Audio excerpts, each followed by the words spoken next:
Just feeling chipper. That's a great one. Greetings, you gorgeous pop culture junkies, and welcome to Raw Rant, where honesty is the game plan and truth is the destination. We're here hanging out with some of our favorite nerds to hopefully stimulate your brains and recharge your geeky souls. Welcome to the show. I'm your host, Shane. With me, as always, on the boards is my brother, Brian. Bravo. Dude, you got to give the clapping. It's doing it. Okay, good. Also making his reoccurring appearance directly from the Burnett work. Look up his name in the dictionary. It would simply say wisdom. Robert Meyer Burnett. Thank you. Hey, I get the clap. The claps. Yay! Oh, nice. Also making his weekly appearance, the man voted most likely to get into a naked mud wrestling match with James Mangold. From the Salty Nerd podcast, Matthew Kadish. Yeah, okay. Can I just say how honored I am to be on a stream with the dipshit from Chicago? Yes. Was that me? Is that me? That is, yeah. That's you, Todd. And of course, tonight's special guest on Raw Rant is a man who completed a childhood dream when he put on a Starfleet captain's uniform and took the chair in the middle of the bridge of the USS Titan for Star Trek Picard Season 3. His character may be just a dipshit from Chicago, but the actor is a comic genius from the Second City with 134 credits to his name. Actor, director, writer, the one, the only, Todd Stashwick. Well, who's counting? No, I am akin to said dipshit. I too hail from the Second City, Chicago, as well. So yeah, no, me and Shaw have that in common. I'm eating peanut butter filled pretzels, because they're kind of an arm's length away. So I apologize. Nice. Not the sponsor for today's video, but quickly, before we jump into the panel and start talking about this stuff, a bit of business, make sure you stay tuned until the end where we're announcing a huge event that's happening later this month that you can be a part of. It's something that will likely never happen again, and it has to do with Star Trek Picard Season 3. So stay tuned till the end of the show, okay? Also, I want to thank Extra Wallets for sponsoring today's show. Captain Shaw may not need a wallet in Starfleet since, he doesn't need any money. But it is a necessity for us here in our daily lives.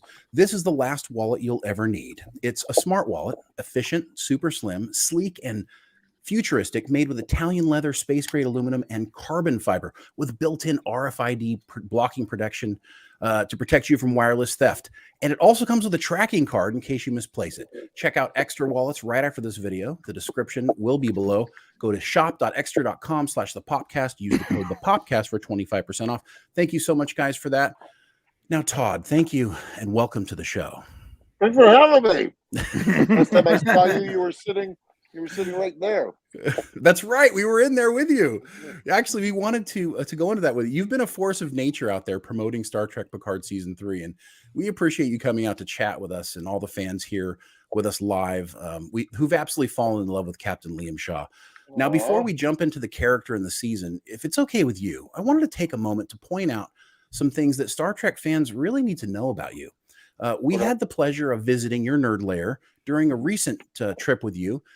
And floor to ceiling, your nerd lair is probably the most amazing and impressive conglomeration of nerd collectibles I have ever seen. You hear that, Rob?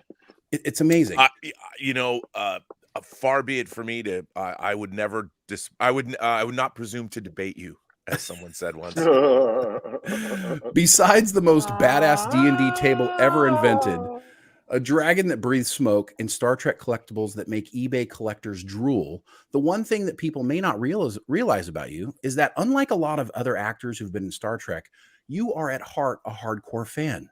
Can you share your experience growing up as a Star Trek and fantasy fan? Well, first of all, the minute anybody lays down the mantle of hardcore fan, people start going, well, what's your favorite episode? What's the name of it? Quote episode number. Well, I can't do that. I am not that kind of encyclopedic fan. What I am is well, you're getting me seasick with your footage. What I am is a fan of genre, and my love of genre coincidentally began kind of around the time of the repeat viewings of Trek, because I don't think I was yet born when the original series aired. But come like 74, when Mego started releasing the action figures, That is when I kind of my nerd awakening began. A cousin of mine gave me my Kirk, Spock, and McCoy, and we used to watch the original series. We used to watch the Planet of the Apes TV series. Oh my God, those bad boys there too. And that was kind of ritual television for us. I'm sure Rob can attest. For us nerds in the early '70s, this was pre-Star Wars, so Yes. this is what we had. Like, these things were they took up all the air in the room of my imagination. And so, you know, my first, one could say, foray into theater and acting was pretending to be Kirk and Spock and McCoy and Uhura and Scotty and on my bridge play set. There it is. So yeah, the seeds of me doing what I do today were planted in the early '70s with that, and then along came, you know, Star Wars, which took up every other room in my brain as well. So I can draw a direct line between my Mego action figures and me sitting on the bridge of the Titan. I mean, it's not even circuitous. It's a straight line. You tell a really great story about I think you were in Gotham City, like you're on the set of Gotham, and you were like having this moment where you're like, oh my God, I'm in Gotham City. Well, yeah, you know, you have to remain present for these wonderful moments. You know, a lot of the questions come at me were from a lot of Trek fans and genre fans as, were you freaking out? Were you freaking out? I'm like, I wasn't freaking out. What I was present. What I tried to remain was present, because, you know, the side joke that I have is, if somebody told 6-year-old Todd that he would be the captain of a starship, I would go, yeah, that totally tracks.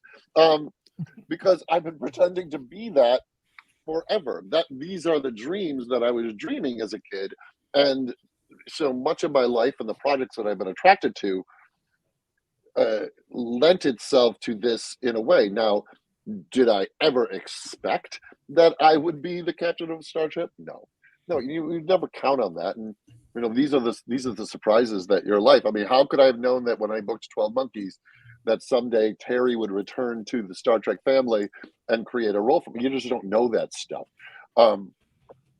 But because I adore this work, it's kind of like getting a chance. If you have your master's in Shakespeare, and then you suddenly find yourself on Broadway doing Lear or doing Merry Wives of Windsor or something, it's akin to that. It's like, this is the thing that I love, and this is the thing that the kinds of stories I like to tell.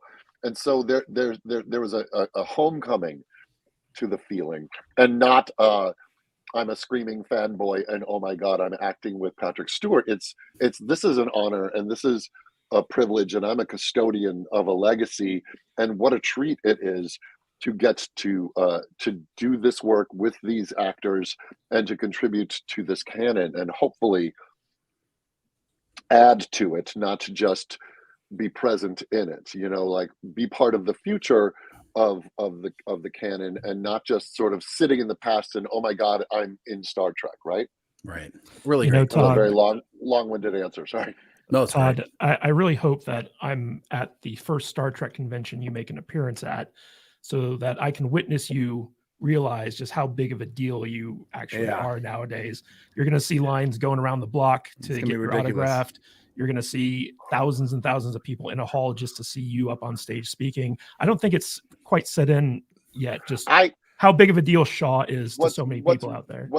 What's really wild, Matt, is that literally 2 episodes into Picard season 3, I was invited to go to the cruise.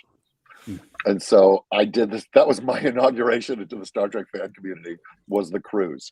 Oh my God, trapped on a boat, Todd?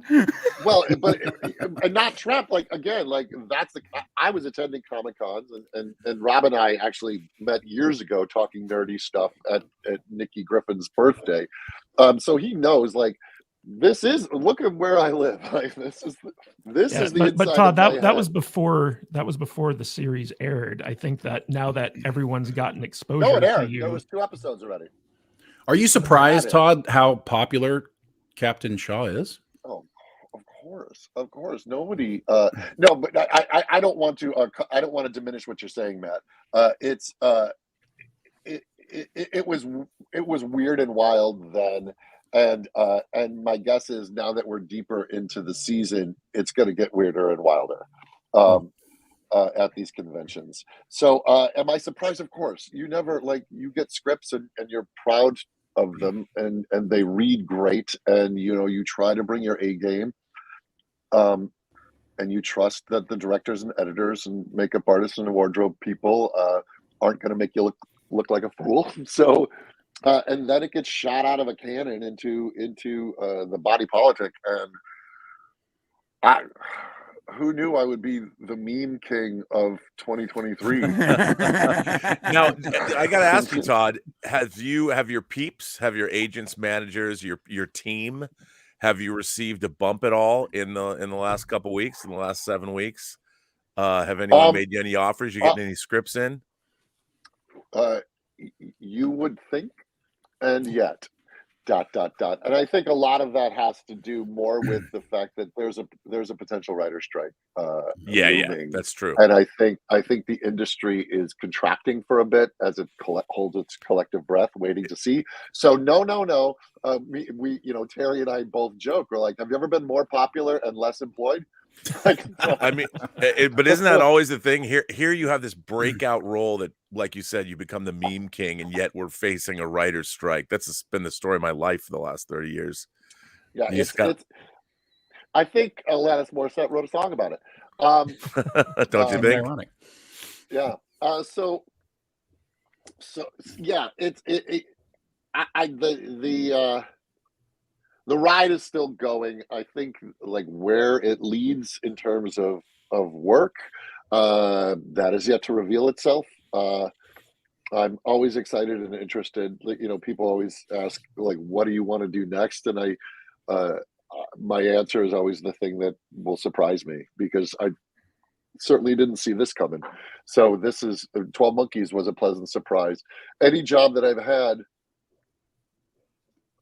just sort of revealed itself. Any job that I've had that has been sort of deeply meaningful to me just sort of reveals itself through the ether, and so I'm eager to see what that will be. But no, I'm not wading through a pile of scripts from Warner Brothers deciding which next DC hero I want to play. Shucks. Lobo is the answer to that question. Lobo, that's the answer. Yeah. James, are you listening? I want to play Lobo. Don't worry. you I'll and call Jason him later Miller on, are gonna Todd. have I'll to give you a call. I will. He's got a DC character. Come on, you don't. You've get them had your all. shot, Jason. He's not Pedro Pascal or Chris Pine, where you get all the franchises. Right. Of course, you were Deacon on 12 Save Monkeys. some franchises for other people. Amen. Of course, you were Deacon on 12 Monkeys, working with Terry Matalas, the showrunner for Picard Season 3. Can you tell us the Captain Shaw origin story from your perspective and how you ended up in the chair? I think, from what I've heard, they obviously, it's the grit that makes the pearl. So obviously they wanted something to be the splinter in the eye of our legacy heroes as they need a lift to go save Bev. And so as they were developing this, and whose ship and how they would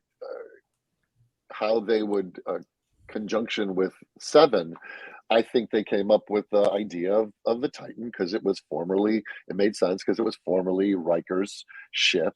And then they were like, well,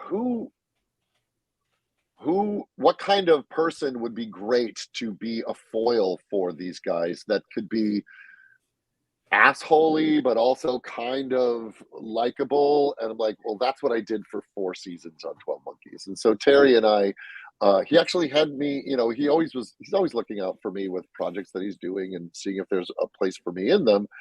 And then he called me up August 2020, 21, 150 years ago in the before times. No, still during the now times. 2021, he called me up and he's like, "We've got a part for you on Picard season 3." And my joke is, well, that's awesome. I can't wait to get to see who will play it, because life in the industry doesn't work that way. I have been the guy who's gotten the parts that were written for other people. So I know for the fact that it doesn't always plan out, because there's so many voices, especially in a franchise like Trek. Yeah, they were actually calling your character Captain Stashwick before you were Yeah. hired. So they had the voice. Yeah. And so to that, Sean Tretta and Chris Monfat and Terry, they sort of know the shapes of sentences to stick in my mouth, that how I play and what I'm bringing to the buffet.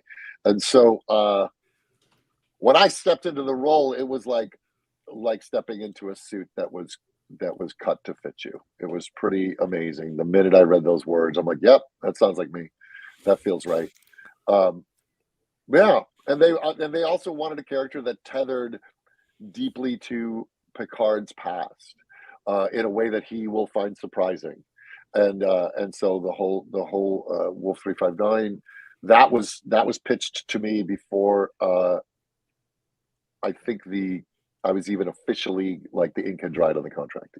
Terry sort of filled me in on all of the details of who this guy is going to be.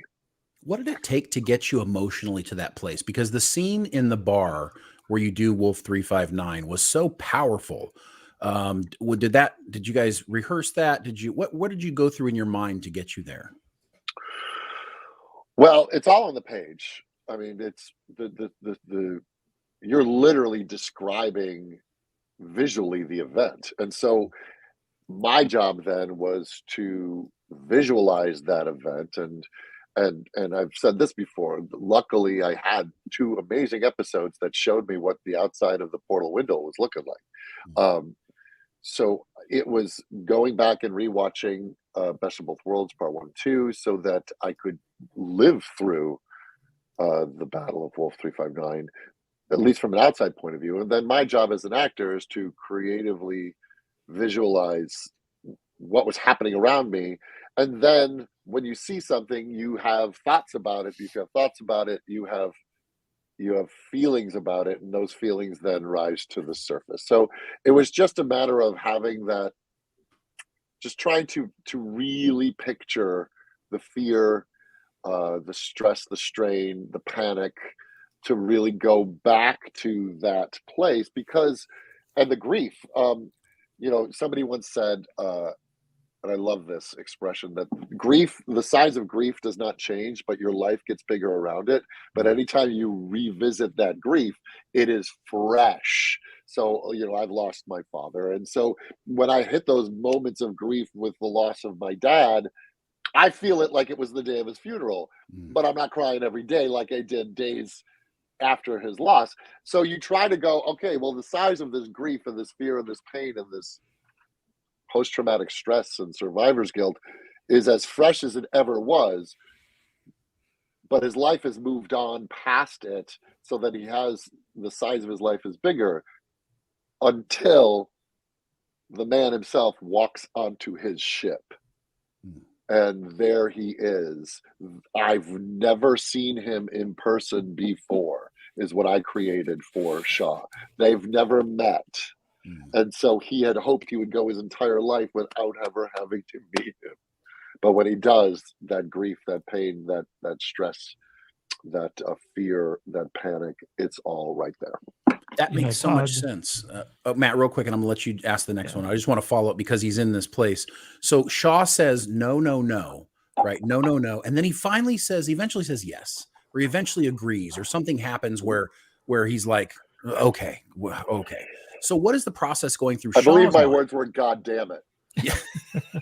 Yes. So what is the thought going through Shaw's mind in that moment where you've got this emotional turmoil, and now you're eventually going along with it because he's right, or he's, what's the process of the character's motivation there? So what I figured out about Shaw is as much of an asshole. He does, when he has all the information, he makes the right decisions. He weighs them when he's he listens to Seven and what she offers. That's why she's his number one. And so when he gets all the pieces of that he could, as much as he could possibly get, he will then make a decision. He even says to her, he says, look, we've engaged. I want to know with who and why. And then when it is officially confirmed, because Bev is now conscious, it is officially confirmed that now that Picard knows that kid is his son and not just a con man. Well, he is not going to surrender over the son of an admiral, and he's not a monster. Like, so now he knows this kid is a citizen of the Federation, and he is the son of an admiral and Beverly. So you go, there's no other decision to make. He's not a monster, and he's once again doing the right thing. Like, this is Starfleet protocol. Is right. We protect our citizens. Before, like, he, all the information he had was this guy has 10 aliases. My favorite moment in this argument is when he goes, so he handcuffed himself to a woman in a cryo chamber. Mm-hmm. And then just told us that he was her son. So I'm like, I know for a fact that Jack Crusher's a bullshit artist. Mm-hmm. So why would I believe him yet? And if he is this one man, the needs of the many outweigh the needs of the one. If this one man who's a con man, who may not even be a citizen of the Federation, could be lying about being this woman's child, why would I risk my entire crew? Mm-hmm. But Starfleet protocol would then suggest he's the son of an admiral. Like now that I have all the facts, and I have a heart, believe it or not, he makes the right decision. Awesome. So, kind of in going along with this, Todd, one of the greatest scenes in modern Star Trek, in my opinion, was our introduction to Shaw, where he starts dinner early as Picard and Riker come in. And it's kind of funny because we're being introduced to you at the same time as we have these two legendary actors, Stewart and Frakes, coming in, who are just as big as the characters that they play. And the fact that like Shaw was able to basically put them in their place without becoming your typical Star Trek villain, from Starfleet. Yeah, no, he wasn't. And the fact that you were able to kind of like not come off that way was really impressive. So I was wondering, was there any workshopping that you and Stewart and Frakes did before the scene to kind of hit the right tones there, like put them in their place without, kind of blowing the character out in the eyes of the audience? You would have thought. No, there was no workshopping. I mean, we do what's called a camera rehearsal, where you kind of blow through it. You read it aloud with each other so that you have all the lines, and then you do a blocking rehearsal, and then you step away as they set the lights for the scene, and then you come back and you do the scene. So, I mean, and typically during the blocking rehearsal, you're kind of auditioning your take. You know what I mean? You're like, I'm going to do the scene the way I think the scene should be. And that way, Terry has his eyes on it. The director has their eyes on it. I believe Doug directed that scene. Everybody's watching it. And so you go, you will know before the cameras roll whether it's going to fly or whatnot.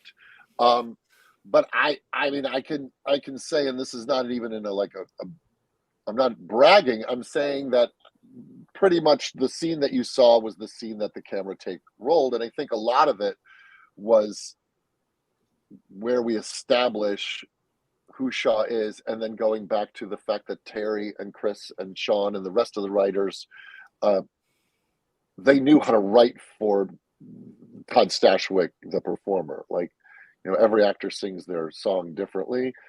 They knew, okay, this is the kind of thing that Todd does. So, like, I did it as Deacon. Like, this is the line that I walk. as an actor. Like, wow, he's an asshole. Wow, he's kind of charming. Wow, he's a dick. He's got a villain's face. Yeah, but he's kind of funny. Like, this is the space that I live in as a performer, and there's a lot of things that I don't do as a performer, but this is kind of my wheelhouse. So I think they just were like, yeah, we need a trombone in this scene. So Stashwick's a trombone. Like, oh, Frakes plays a trombone. But you know what I'm saying? Like, so that's the moment. And earlier on, I think I had shot a scene on the bridge, and I hit that tone. And this was before that. And Terry walked up to me. He was like 100% that through the rest of the whole shoot. Like, that's their Shaw right there. Just stay in that strike zone. And so I just kept trying to keep it in that strike zone.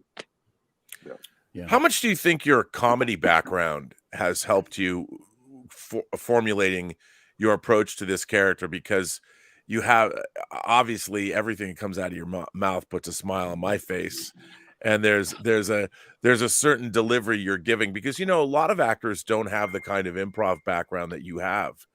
And I think one of the great things about improv is that if you're an actor on a set and a director is giving you different kinds of direction or says try different ways, in your toolkit you have that ability, coming from a yes and background, or the different things that you do in all kinds of comedy that you can draw upon, which is what I've always thought that certain actors, like a Robin Williams, when he did The World According to Garp, he was truly in a dramatic role, but his comedic chops, I think, really informed what he was doing. How much comedy is there in Liam Shaw? I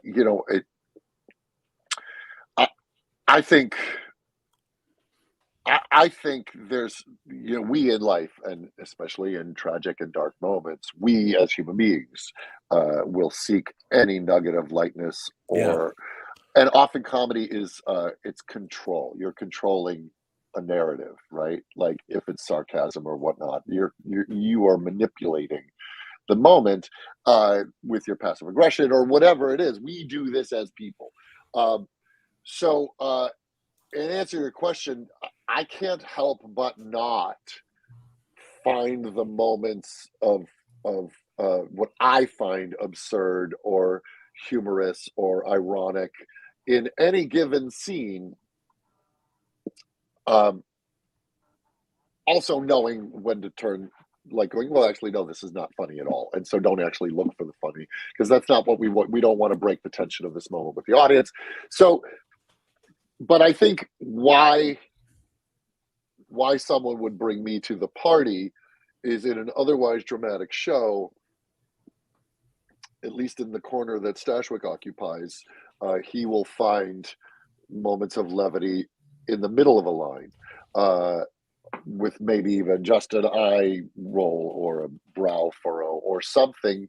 I can't help it. It's so back to what you're saying, the improv of it all comes to the listening to what the other character's saying and have opinions about it. And sometimes I will have sarcastic opinions, and I will have passive aggressive opinions about what the other character is saying to me, and then that can't help but inform the line reading or the moment. Excellent. We got a few questions here from some of the people watching. So Brian, you want to grab a couple of those? Yes. From George the Giant Slayer. Thank you, George. Love your work. Thank you. Absolutely love Todd's work. $50, or is that part of his name? No, that's $50. He's Thank you, George. The Giant Slayer. $50 is like, that's his last name. I love that. $50. What's up? Hey, $50. It's like absolutely love. We just call him 50. Promotion from 50 cents. Yeah. Been a fan ever since Lie to Me, Justified, and 12 Monkeys, yet this is my favorite role. Need Captain Shaw series from Engineer to the Big Chair. Great stream. All hail Todd, Robert, Shane, Matthew, and Brian. Engage. That's not a question, but thank you. Yeah, I actually do have a question. Sorry, I read it wrong. From Question of Trek for $4.99, would Shaw punch Q, or would he put up with his shenanigans? I think they would have a snark off. I think like if Shaw does not, he certainly does not revert to violence. He abhors it, because of his experiences early on with witnessing violence. He's obviously not above pulling out a phaser when he has to, but I don't think he'd be punching anybody. But I think he would certainly try to cut him to the quick with both of them drip with sarcasm. So I think it would be an interesting toe to toe with Q. Okay, I got another question from Akhil Patel. 2 pound Akhil. She's what was Todd's experience with writing for a game? What does like about the process writing for TV, film, and games, and what does he not like? What do I like?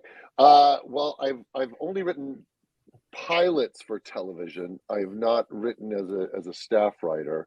And when you're writing a pilot for TV, you're completely in charge and not it's your story and it's perfect in your head until the network gets their hands on it.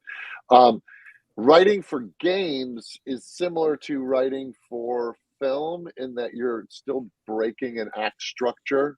You're still the kind of games that I write for. I tend to write for more linear story narrative and less sort of open world games. So the process is the same.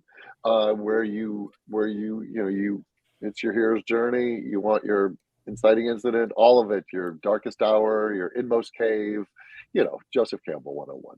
So I find the process for games is the same, except that there is a handoff that happens where maybe you would be writing an action scene in a script. In a game, you're like, and this is where the game part is. This is the action scene is what the audience is playing. So, or the gamer is playing. So that part's different. There's more of a handoff conversation between what they say is on the sticks and what is cinematics. What do I don't like about it? It's a slower process, like writing a movie or writing a screenplay. You sort of write it. I'm not going to say I don't like it. It's just different. Making a game is more like building a car, filling it with gas, and driving it down the highway at 60 miles an hour at the same time. Because you're sort of in pre, post, and production all at the same time. It's a slower process. I read this article once about the making of Mass Effect and the way they wrote the narrative to sort of weave in the user's version of the hero, right? Like the user is playing something, he's writing his own headcanon, and so they want their story to complement the user's the gamer's headcanon. Well, that's like when you have choice wheels and stuff like that then steer the narrative in a different direction. You're obviously then shaping the game based on the choices the character makes. The games that I've written have been much more like you are doing things that push the narrative forward that we have decided upon. Gotcha. You've also written for your comic, so which you produce annually. So you've got that experience as well. You've done the whole gamut of writing, I think, at this point. Yeah. That's actually sort of what in the last writer's strike, dear fans watching, we lost a house. So that's what happens in Los Angeles sometimes when strikes occur. It was at that moment that I was like, who benefits from writer strikes? The producers. And the producers are the people that own the writing. And so if you own the writing, then you get to call the shots. So when you create an IP, I guess I should say, unless you're a staff writer, then you're just a staff writer. And so, but that was the moment. It was literally that moment that I was like, I have to find alternate streams of revenue. I can't be dependent on the flotsam and jetsam of acting alone. And I started this comic with Dennis Calero, just so I could go, all right, at least make a thing that's out there that you have control over in the middle of all of this lack of control. So ironically, during a writer's strike, I decided to become a writer. And I had written like screenplays prior to that, and a pilot prior to that. But that was when I really was like, I'm going to take this to market. So we won't have to wait for permission. So Dennis and I started, he met we met because of Heroes. I was on Heroes, and he was drawing the comic for Heroes, and he was a fan of a show I had done called The Riches back in the day, which was canceled because of the writer's strike. And so I booked Heroes, and we met, and he's like, do you have any writing ideas? I said, yeah, I have this idea about the devil who quits. And again, sort of going into my own personal wheelhouse, which is I play villains who often have a change of heart. And I'm like, okay, well, if I'm going to write something, I'll write it for myself. I'll write this comic like an FX show about the devil who goes on the lam in hell. And if he doesn't use his abilities, then, because hell is trying to drag him back, and if he doesn't use his power, he can stay off their radar. And so he's really trying not to be the thing that he was created to be. So Dennis liked that idea. He goes, you write it, I'll draw it, we'll put it out once a week for free. And we put it online for free, and then would collect up all of the weekly strips at the end of the year and print them, and then go to Comic-Con and sell them. At one point, UCP optioned it to try and sell it as a TV series. It didn't sell, but then we wrote a space pilot, ironically. We were asking ourselves, all right, what's not like, so we just did the writer's exercise of, what if someone gave you the Star Trek kingdom, what would you write? And I said, well, I would write the stories about, because I'm a scoundrel at heart, I'm a Han Solo guy. Like, who are the pirates? Who are the pirates in this world? And let's follow them. And then the story then, and it's sort of on the heels of The Riches, the story then was like, well, what if a clan of space pirates, like Irish travelers in space, lost their ship and had to climb aboard a derelict Federation ship, shave off their beards, put on the uniforms, and pretend to be Federation. Yes. And they knew something about the head of Federation who was duplicitous, so they had each other by the short hairs. So it was a game of chicken. So they had to corroborate each other's story, because it was, we'll expose you if you expose us. And so they had to learn how to be, so literally the elevator pitch is, what if Han Solo had to pretend to be Picard? And awesome. that was our show, and it was called Clandestine, like clan destiny, but it's a clan, but it's also a secret. And we sold it to the Sci-Fi Channel, and we spent a year and a half in development for that, with another lovely writer by the name of John Scheiben, and it was produced by she produced James Cameron. She was married to James Cameron. Her name just Gail Ann Hurd. Gail Ann Hurd. She was our producer. And so so we were a year and a half in development, and then we handed in, Rob's going to know this story way too well. Friday, we handed in our draft and our series Bible. Monday, the head of development and the president of the network was fired. Oh, Jesus. That's Hollywood. That's what happened to Eric Jedrinson's script, Star Trek: The Beginning. That Eric Jedrinson, who is the supervising producer of Band of Brothers, was brought. Carrie McCluggage and Donald DeLine, who were running Paramount at the time, he wrote a great first draft of a script that would take place 8 years after Enterprise. It was going to be the first in a trilogy of movies. And basically, after he turned in his script, everybody was fired. The regime at Paramount changed. Wow. And then Bad Robot took over the Star Trek franchise. And that script, which should still get made. If Paramount Plus was smart, they would just take that script. They would bring back Eric Jedrinson to write a couple more drafts and make it. Star Trek 4. There you go. Yeah. Hey, I got another. Hey, real quick. But just so the final coda to that story is, they didn't pick us up, but they picked up 12 Monkeys. Real quick, Todd. Was in the same pilot. And John Scheiben was a big writer on the X-Files. Todd, with the impending writer's strike, how many scripts do you think are going to be written by ChatGTP in the coming months? That would be terrible. I got a question from Jake and Sully. May I ask if Captain Shaw eventually gave Picard and Riker better quarters? Thank you, Jake. My femur came out of my leg.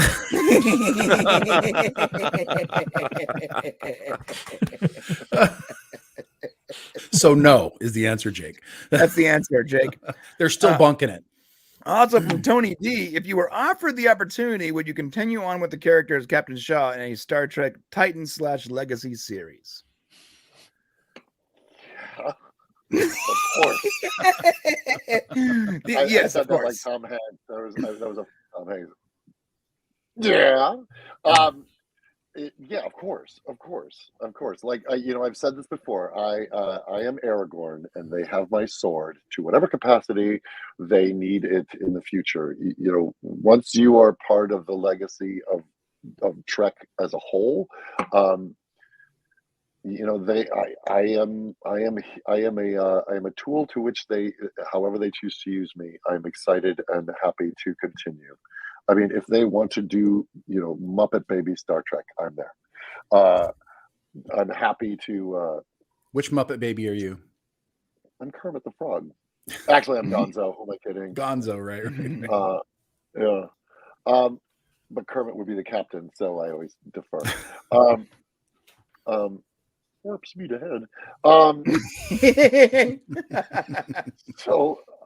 So yeah, of course I would. Of course I would. I mean, I would love nothing more. I mean, I love these people. I love this character. I love working with Terry. The chance to work with Frakes and Jerry and Beverly and Ashley. I would love to work with all these people again and see what other stories are in store for this character. 100%. Awesome. There are more people saying the same thing. Love Captain Shaw. Hope there's a Titan show. Here's another question for you. Good tea and nice house. Shaw clearly needs a vacation. If he were to go to Ryza, what do you think he would bring? Case of Malbec. There you go. He would not bring his communicator. That's a good answer. Leave me alone. Hey Todd, I got a quick question. What was the tune that you were humming in the turbo lift?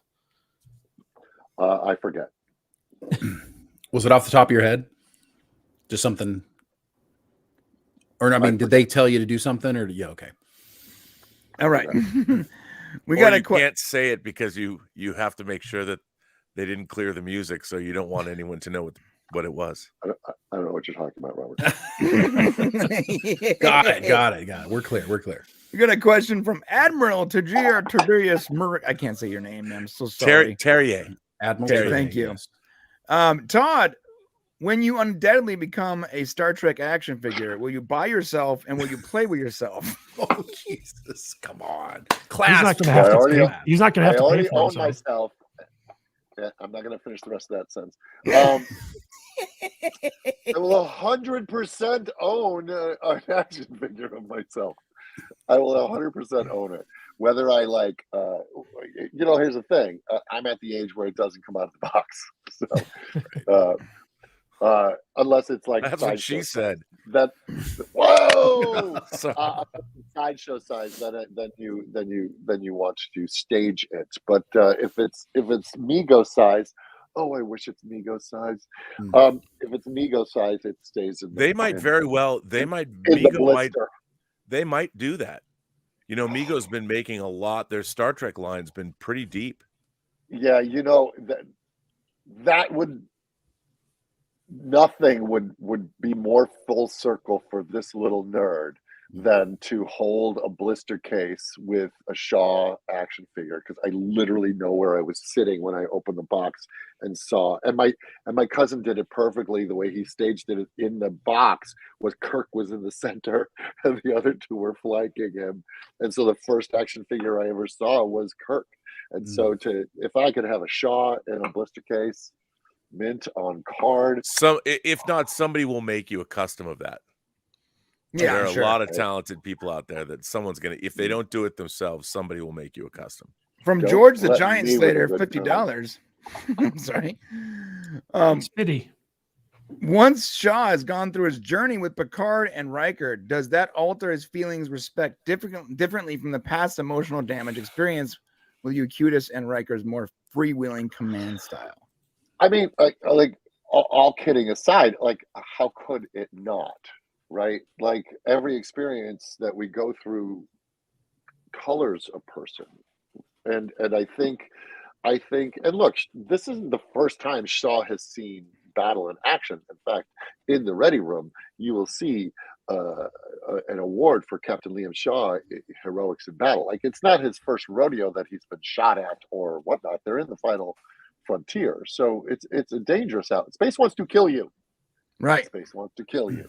So his approach to, so in his mind, the reason all of the Borg stuff happened was because they were reckless, because they poked a bear. Right. In his mind, he doesn't have all of the information clearly, but now when you're out there and threads start getting pulled and you find yourself cornered in space without corners, you do have to make quote unquote cowboy decisions to stay alive. You do have to shoot from the hip to stay alive. So I think ultimately he will have some appreciation, and his view of the behavior of the crew of the Enterprise can't help but be altered by this experience. Oh, that's a good answer. Thank you, George, for that super chat. Love it. George is the man. Yeah, awesome. Dude. Yeah. Appreciate Or you. Fitty, The as we like to call $50 him. man. Or a fitty. I'd be curious. Todd, obviously having been a fan for such a long time as I have been, it's very interesting watching the last, say, 40 years of fandom change, alter, metastasize, evolve, do whatever. In this case, metallicize. And one of the things that I like, I mean, I would go to conventions and be a lonely kid rifling through long boxes of comics and looking at things and holding them up and by myself. And now we've got Star Trek cruises. You've got the San Diego Comic-Con where you have 4 generations of fans, whole families, grandparents taking their kids that have their kids. And you have experienced that all the way through. What happens when you become a fan favorite person? Is it a weird thing? I mean, is it odd because you're OG, I have said that the modern fan age came about with the release of Star Wars, but we original Trek fans as kids we predated that, and Star Wars was the first time that all of our little predilections went mainstream. Star Wars was seismic. So what was the question? Well, the question is, as somebody who's an old school fan, now you've become the object of fan obsession. You've become a like you said, you're the meme king of the early part of 2023. Now, as somebody who's been a fan your whole life, and what is it now like for you? You get asked to go on Trek cruises now, and people are coming up to you, and we're here firing questions off at you.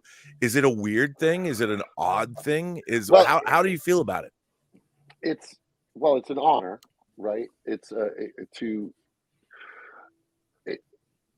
I've had tiny little primers for it because of Supernatural and the originals. I've been to fan conventions and I've had to I've chosen to sit at tables and engage with fans of those franchises and sign pictures and do panels. And 12 Monkeys, we had panels and we did Comic-Con and that. And 12 Monkeys had a very, very rabid, passionate following. I have been asked to sing Don't You Forget About Me hundreds of times. So I've tasted that, but nothing prepares you for Trek. Trek is its own society, right? It's like going to another country where your face is on one of the pieces of currency. Like you just go, wait, what? It's very strange. So well put. So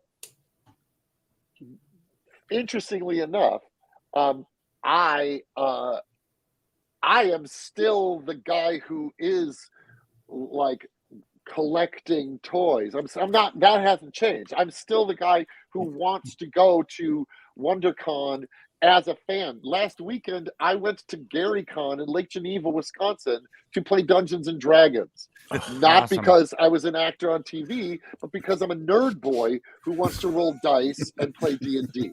So none of that has changed. Awesome. What has changed is now the majority of cons that I will be attending in the future, I will be part of the entertainment. Right.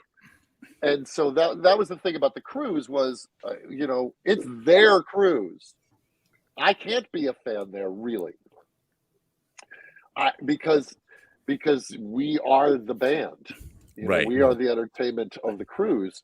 And so I have a job. The minute I step out of my cabin, I'm on the clock, just walking to the elevator. I am an ambassador. I am an ambassador. So it is an honor. It is a responsibility. It has, look, there will be big benefits from it. But it changes, it changes my perspective on what I used to see, like, actors from Trek at Comic-Con or whatnot. I met Brent Spiner. There's a lovely drunken picture of me on an aircraft carrier who was like posing with Brent when I was there with Devil Inside in 2010, I believe. We had gone to see Shatner, LeVar, and Spiner chat on an aircraft carrier. I remember that well. Yeah. And so I have photos of me and Spiner and him just tolerating the shit out of me. Did you remind him of that? Yeah. I actually sent him the picture, and we had a chuckle. But yeah, it's. Look, there was my life before Trek, and now there is my life after Trek, but it's all an evolution. It isn't a. I didn't go from 0 to 100 because I have experienced other conventions that I've been at. So it wasn't a rude awakening. It's just an exacerbation of the experience. Well said. A couple of questions, Brian? Yes, I do. Thank you. This is actually, he already answered the question, but I'm bringing it up. 200-watt studio of $2. How is the fan base treating you? Well, he just answered you. They're so kind. They're like unbelievably kind. Like I thought people would think he was funny. And I thought people would be like, I don't like him. Like at the beginning, because by design, you're supposed to hate this guy and then you're supposed to like this guy. Again, welcome to my wheelhouse. But I didn't think, I guess if I'm reverse engineering it, because of, I think he's so blunt and I've described him as having a blue collar charm. I think he might be one of the most relatable Starfleet captains where you go, yeah, that's what I would have said. That's what I would have done. I would have, I get tired too. And right. Shaw spends half his time exhausted. Todd, to piggyback on that answer, so I don't know what type of character backstory you've crafted for Shaw or that Terry has with his writers group, but is there any chance if we ever get a spinoff where Shaw is the main character that we learn that Jellicoe was his mentor to bringing him up through Starfleet? Here's why I would say no to that is I think I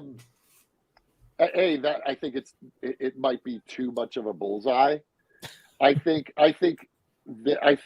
he is very much colored by his trauma, and not because he sought out like a mentor. You know what I mean? I think he is not a stuffed. Like I think Jellicoe is a little more, holds his breath a little more. Do you know what I'm saying? I think I think Shaw just suffers no fools, and he sees those guys as the biggest fools. So. Yeah, and piggybacking on that, there was an actual super chat where it's in Brandon Bloom's headcanon, Shaw is Jellicoe's nephew. Thank you, Yeah, Brandon. it's. I think. Look, and I know Ronnie Cox. We've had the opportunity to collaborate in the past, and I adore Ronnie. So I would love to certainly share the screen with him. Off camera, I'll tell you all a fun story. All right. I met him when we were doing the I got to interview him for sit down with him for a while, actually, when we did the Chain of Command Blu-rays. And that guy is one of the most impressive people that I've met, ever spoken to in the entertainment business. Yeah. Marathon runner, musician. Guy's incredible. Deliverance. Oh, dude. Come on. Yeah. He has a great story about that. When he showed up on set, they thought they hired somebody else. They didn't know it was actually, when he showed up, he had to convince them, no, I'm the guy you hired. The producer's like, this isn't got no, but then, because he's look at Dick Jones and look at Dick Jones and Jellicoe, and if you meet him in real life, where's that guy? He's not. He's the sweetest, warmest, incredible actor. Yeah, he's the best. Incredible actor. Yeah. From our friend Alex at the Salty Nerd Podcast. What an incredible guest to have on Raw Rant today. Welcome, Todd. I wish I could join you nerds today. Thank you, Alex. Absolutely. Thanks, Alex. I'm sorry. I don't know why you're laughing. Every time Todd talks, it makes me laugh, man. The way he treats Alex like he knows. But thanks, Alex. Appreciate it, buddy. That's the way he's supposed to. That's the job of a good actor. That's awesome, man. Yeah, Alex, he doesn't like you. He doesn't know you. We're good. We got another one from Oliver LeVar Burton. I can't. His name's Oliver Lavery Farag. Thank you, right. Todd. Your performance has been a tour de force right from the offset. Oliver. I would love to see more of the legacy of this character. Is there a place I can go to sign a petition, perhaps? Oh, what a nice little boost. Thank you, Oliver. Yes, if you guys want to go sign a petition, because we do want more legacy. You guys have seen Star Trek Legacy trending on Twitter and other places like that, and we want crazy. Yeah, it's so awesome. We want more Captain Shaw if we can get it. So if you do get that, you can go to Quickways, terrytrek.com will get you there. Also, I think it's what's the change.org/Star Trek Legacy. Star Trek Legacy. And that's if you want more Star Trek in the 25th century with many of the characters we have on Picard season 3. Thank you for that, Oliver. That's awesome. Yes, very kind. Okay. I can keep going here. You got any more? Yeah, I think there's tea and toys for $2. Which villain would you want Shaw to go up against, Todd? It's a great question. Oh, I want to meet the tar monster. I killed Armis. Armis, yeah. Some payback on Tasha Yar. Yeah, there was a theory going around that Armis was the big bad this season. Because because he looks like Tar. I don't know. We got Wesley Crusher wasn't your real answer. Well, that could actually be an interesting Paramount Plus movie where one of because you are a captain of a science vessel that you were actually dispatched back to that planet to go find Armis, and it turns out that Armis is a little bit more, and maybe you, because of that you are uniquely qualified to deal with him. I'll do it. Why not? Super chat from Scott Abel. I love you doing this. I'm so bad with names, you guys. First Trek I've ever watched at 7 years old was William Wyndham in the Doomsday Machine. Never until PSD Liam Shaw in episode 4. I've had my hair stand on end the same way. Riveting acting. Thanks, Todd. Thanks, Scott. That's right. I'm gonna T Stoney's gonna piggyback on that.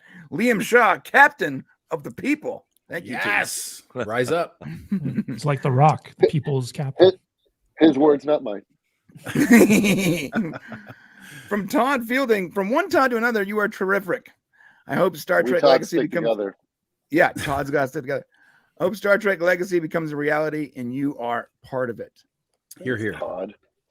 Yep. His words, not mine. From Jeremy Snyder, when are you guys going drinking together? I want to have a bourbon or stout with Captain Shaw, seeing as he's another Midwest dude. What's your favorite beer, Todd? I drink. See, I don't like. I drink like Dragon's Milk, like Bourbon Barrel, porters, and Dragon's stouts. Milk is a great beer, but it's hella expensive, dude. Oh my god, it's pricey. But you only like one will take you there. Yeah, and they make a D20 with the logo on it. Oh, that's cool. So That's rad. You know, and that's one of those beers that only comes in a 4-pack. Yep, because. And it's like $16 or something for 4. Yeah, no, it's pricey, but I'm more like Riker. I am a bourbonista. I mostly enjoy my whiskey, and mostly bourbon of that whiskey. Yeah, I prefer. I'm a bourbon guy. I love your Picard winery joke. You know, when he offered you the Chateau Picard, and you're like, I'm a bourbon man. Yeah, no, I say I'm a Malbec man. That's right, a Malbec man. Question of Trek. Of Riker for being a bourbon guy. Yeah, and with his crazy jazz on his on the computers. All the bebop we had to party. Yeah. Question of Trek. What do you mean life after Trek? There's no way out. You're stuck with us. There's that joke.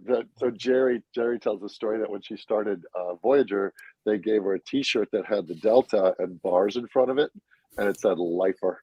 And so yeah, no, look, meaning a life after Trek, meaning there's a demarcation in my life where there was the way I interfaced in cons and life and my career before Star Trek, and now there's life after having that kind of seismic nerd explosion in my existence. One of my favorite scenes in the show so far has been the moment where you finally meet Geordi LaForge, and you're standing in front of him, and you're just like having like this teen girl idol moment, and you see Picard behind you, kind of rolling his eyes and having this. I mean, I laughed so damn hard. That was a great scene. Can you just kind of describe it a little bit? Yeah. So the scene of the script, of course, you know. They brilliantly wrote the fact that he would be a fanboy of the engineer, of this legendary engineer, right? And so I love the fact that we get to peel back another layer of this character and show that he does actually. There are things in this world that do bring him lightness and joy, and meeting one of his heroes was one of them. So we're doing that scene and we're reading it. And we're there rehearsing with LeVar and Mika, and I pitched. So there was original line where I say this thing, and then he reads me the riot act of how gone to shit the Titan has become, and they had this line where it was like where I just sort of go, oh, touche, like to what you said, and I was like, well, that to me didn't track 100%. Because touche usually means like I jammed you and you jammed me back. And then I pitched to Terry. I said, what if I just say I had a weird week to kind of explain why my ship is in disarray? And Terry's like, yeah, that's far more Shaw. So then we did it, and I did one take where I just kept stammering. I couldn't because I couldn't get the words out, and like it was way too over the top. But then I think Terry was like, at that moment he was like, "Oh, we got to get Seven and Picard look at each other like, what is he doing?" Yes. So then they got that coverage. So then we're doing a moment. So we do that scene, and then I intentionally kept backing up so that I stumbled into the railing and just try to keep looking cool. And then LeVar looks at me and goes, "Did you just back into the furniture?" I go, "Yeah." And he goes, "You are shameless." I'm like, welcome to the Titan. Yeah. Todd, to kind of piggyback off of what Shane just said, that was legit one of my favorite scenes in the entire series. But I want to know, how would Shaw react when he meets the greatest Star Trek character of all time and my favorite, Miles and Miles O'Brien? Well, O'Brien and I, we have suffered a lot of abuse. I love Cole Meany, like, since the commitment. So Todd would love to meet Cole, but yeah, I mean, of course, that feels like that would have to happen. Yeah. I think he would. Again, those two would go and have a drink, and it would be the scene on the Orca. It was like, yeah, well, look at this scar. Yeah, well, look at this scar. Yeah, well, look at this scar. Excellent. I got a super chat from 200 Watt Studio. Todd, in episode 3-6 of the series, you picked something out of your uniform pocket. What was it? I don't remember that one. I don't remember that either. My uniform has pockets? I believe that's your answer, 200 Watt Studio. In six that I shot a year plus ago. I pulled something out of my pocket. I wish we had that scene. Hey, 200 Watt Studio, can you give me more context? Yeah. Where was I? Where? Just type it in the chat. Just type in the chat and we'll get in there. Yeah, I would like to know context because it may jog my memory. But right now, it might have been my sides. I don't know. From Dustin Cole for $20. Todd, can you talk about, as an actor, how phenomenal Brett Spiner's ability to switch back and forth between individual personas is? I think it's amazing talent. I literally was thinking about that in the shower today. I was thinking, like, to the ability to, the way he turned on a dime, and what I was thinking is Brent knows these roles, and as an actor, your roles are a certain frequency. Like, I could step into Deacon right now and it would feel different than stepping into Shaw. I kind of know where the frequency, or Draken or Dracula or any of the, the big roles that I have a groove in my brain about. And so there is a frequency to which at least my process that I can kind of dial in.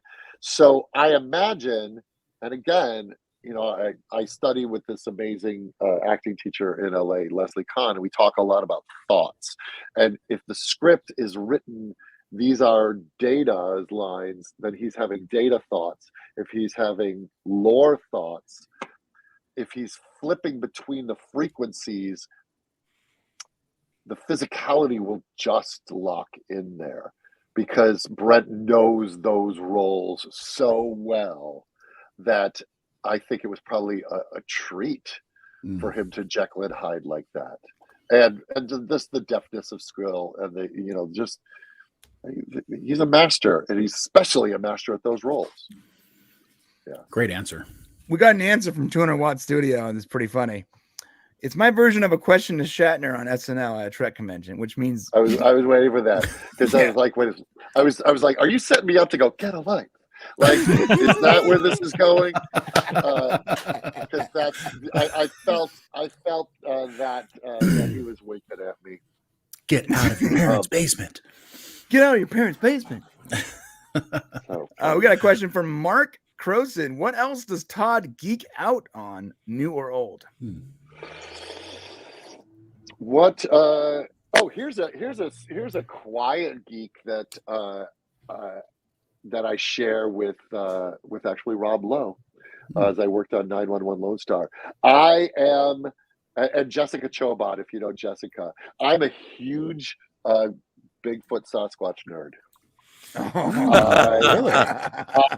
Deep dive on Sasquatch footage videos, Sasquatch hunts. I believe. You good? Okay, you do, because it's very convincing. I want to go on a Squatch hunt, and Rob Lowe has gone on them, and he's like, we got to take you on a Squatch hunt. Him and his boys have camped out in places that are known Squatch territories. I want to, I think my fascination obviously started with the Patterson film and Andre the Giant on $6 Million Man. Yeah. So, that, you know what? I got to hand it to you. Stephanie Powers. I think my predilection for redheads came about because of her. Have you ever seen there's a company that made movies in the 70s called Sun Classic Pictures, and they made these pseudo documentaries. The first one they made was called The Outer Space Connection, but the second one they made was called The Mysterious Monsters. And the trailer for it, and they would release these movies regionally, like throughout your state, but they have a big section on the Sasquatch. And there's a great moment where this girl's sitting watching TV in her house, and she's sitting, there's a window behind her, and Bigfoot's hand comes through and grabs her. And it's, when I was like 8, it was the greatest thing I ever saw. That's the best thing. Yeah, I am constantly trying to find that 2-minute credible iPhone video that somebody shot someplace north of Seattle. Like, it's got to exist. And by the way, I don't want proof. Oh yeah, I don't want proof. I don't want them to catch him. I want it to remain an eternal mystery that I might be that lives on the periphery of my imagination.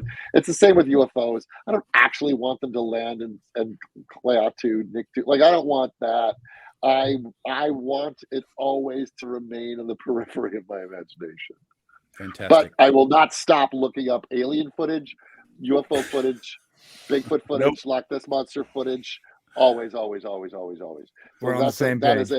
That is my quiet. That's my less obvious. Like, yeah, Star Wars, D&D, Lord of the Rings, Star Trek, Batman. Those are my obvious nerddoms. But my quiet nerddom is Bigfoot. Okay, Matt Kadish, I want you to set up a camp out for us all to go on, and we'll videotape it. Okay, it'll be fun. We'll put it out for everybody. I was gonna say that's an amazing YouTube video. Let's do it. We're running around scared in the forest.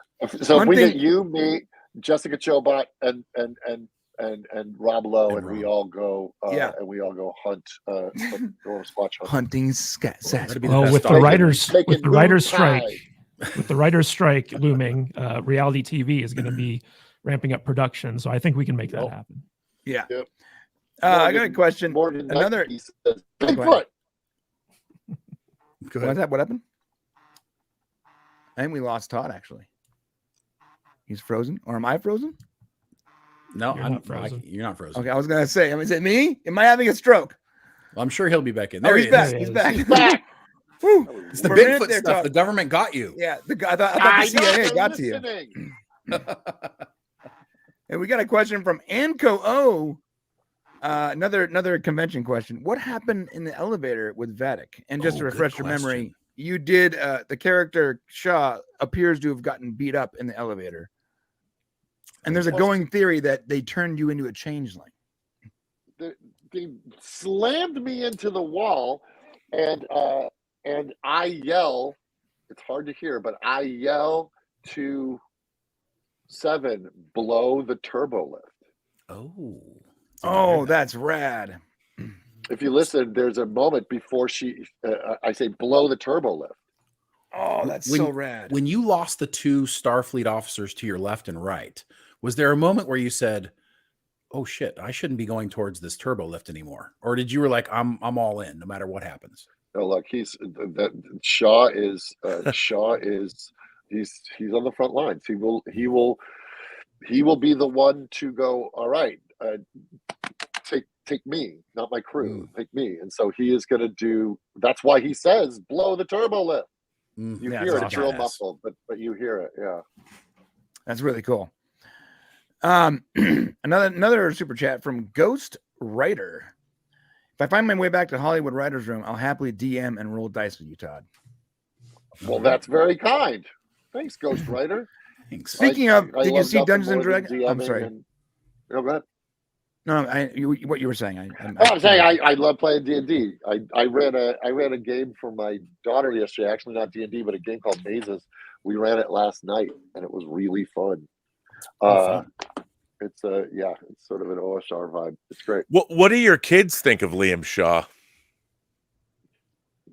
Do they watch? You know what? I will say this. My son, my daughter watched the first 4 episodes that they sent me to watch for before I did Ready Room, and she was riveted. She loved the show. she hasn't asked to watch more, but that has more to do with her being 15 and wanting to be on her phone. My kids today don't watch much television. Yeah. But she did love Good Omens. She loved Stranger Things. She watches Mando with us. And I tried to get her to watch 12 Monkeys a few years back in the height of lockdown. And the minute that Aaron Stanford got bamboo under his fingernails, she was like, I'm out. Nope. I don't need that nightmare fuel.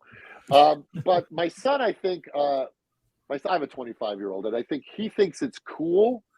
But again, my kids don't watch TV. They're like, oh, you're on TV. Okay. Yeah. That's cool. My son was like, oh, you're going to a premiere at the Chinese? It's like, I want to go, because he wanted to go to a premiere at the Chinese, not because he could have cared less about the so I invited my super fan Star Trek friends to that premiere, and my son stayed home and ate pizza with my daughter. Nice. Kids keep us And humble, they right? They didn't watch Star Trek. No. They could not be less interested in what I do for a living. Understood. We're the same way. They like when it gets me private tours of Disneyland. They like that. They like when, like, because I was on the Disney Channel, we get the plaid vest, guided tour. They like that. But watching the show that got me that, no. Yeah, no, I hear you, man. My kids love YouTube. So when I told them that we finally had 100,000 subscribers on YouTube, they were like, oh, that's great. Anyways. Yeah, yawn. Super chat from Jeet Sinavanathan. They're doing this to you on purpose now. Oh, Geet God. Sivanathan. Thank you. That's a Thank you, beautiful name. Picard season 3, aka the Shawshank Redemption. Also, thanks for being such a daddy. Yes, hashtag Star Trek Legacy, and of course, Todd knows that Liam Shaw is a daddy. So He's a daddy, for sure. Star Trek daddy. Hashtag Star Trek Daddy. That's going to trend. Thank you, on Pete. Twitter. Super chat from Ghost Rider. Is it true Terry always keeps his word always? To all involved in Picard season 3, may your work bring glory to you and your house. Kapla. I have always found that Terry is a man. He's a man of his word. Like I said, he has our collaboration has been a wonderful one for me and singularly altered my life. So I am forever grateful to Terry Matalas. On the note of Terry, Todd, if we Hope to could get to work with him more, please. Yeah, we do too, a lot, because you guys are magic together. What is it that you think that makes, and I ask this of everybody that works with him, what do you think makes him such a good showrunner? Well, he understands. He has a very great global eye of what he wants from every department, and I mean he is hearing the score in his head as he's literally sitting in the director's chair or the writer's room. He's seeing what he wants to see through the lens, but so he knows what he wants, and he's willing to have his mind changed. So if you pitch him a better idea than what he had in his head, he's like, yeah, that's better. Do that. He's not dogmatic. I think Terry has incredible instincts. That is what I've learned from We Lost Matt. I cannot do what he does. When I've watched him sit with editors before, and I've watched him, like, his eyes watching the screen and like going, no, shave a half a second. He understands this medium, and he understands what delights people. And I think, and I've said this before, he has incredible taste. He has incredible taste in shots, in music, in casting, in how he builds his writer's room. Like, he surrounds himself, like all good directors should, with incredibly capable human beings, and then he lets them do their job. So yeah, and I also think he has not lost sight of, and I've made the Spielberg comparison and he hates it. He has not lost sight of what delights him as a fan. That's kind of part of the passion. I think that's the key to the passion is like remaining a fan yourself. Yeah, and he just wants to. I mean, he really wants to tell more Star Trek stories. Like he really wants that, and he really and he's proven that he knows how to do it. Yeah, you hear that, Paramount? You better jump on it before somebody else steals him because he's a hot commodity, baby. Okay, I think Paramount has their plate full right now.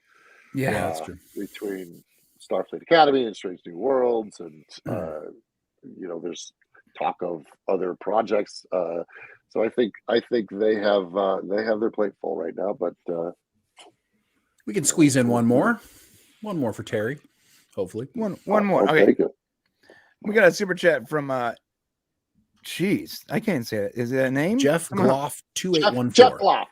Jeff Gloff.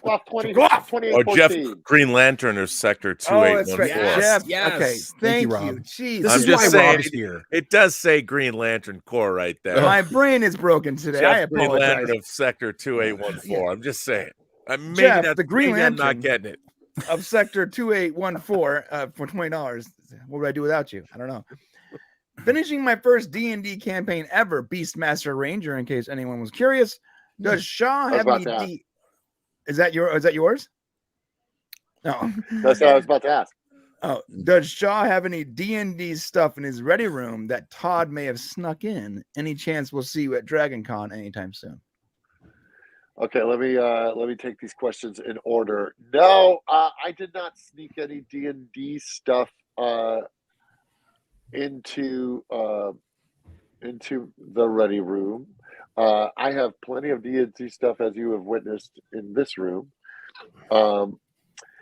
So no to that question. Any chance you'll see me at Dragon Con anytime soon? That is one that I am not. I have not been asked to appear at. So no, and I've never been to Dragon Con actually. I've been to a lot of conventions, but I've never been to that specific one. I hear good things. Someday, maybe. Yeah. Awesome. Yeah, get out the invite there and make sure they invite him out to it because you are doing a lot of cons this year. So, yes. Okay. Brian? Yes, sir. We got a question from Question of Trek. We'd love to get Todd. Well, not a question, I guess a statement. We'd love to get Todd in one of our Trek fan cartoons, but the rules won't allow it. I wonder where that is.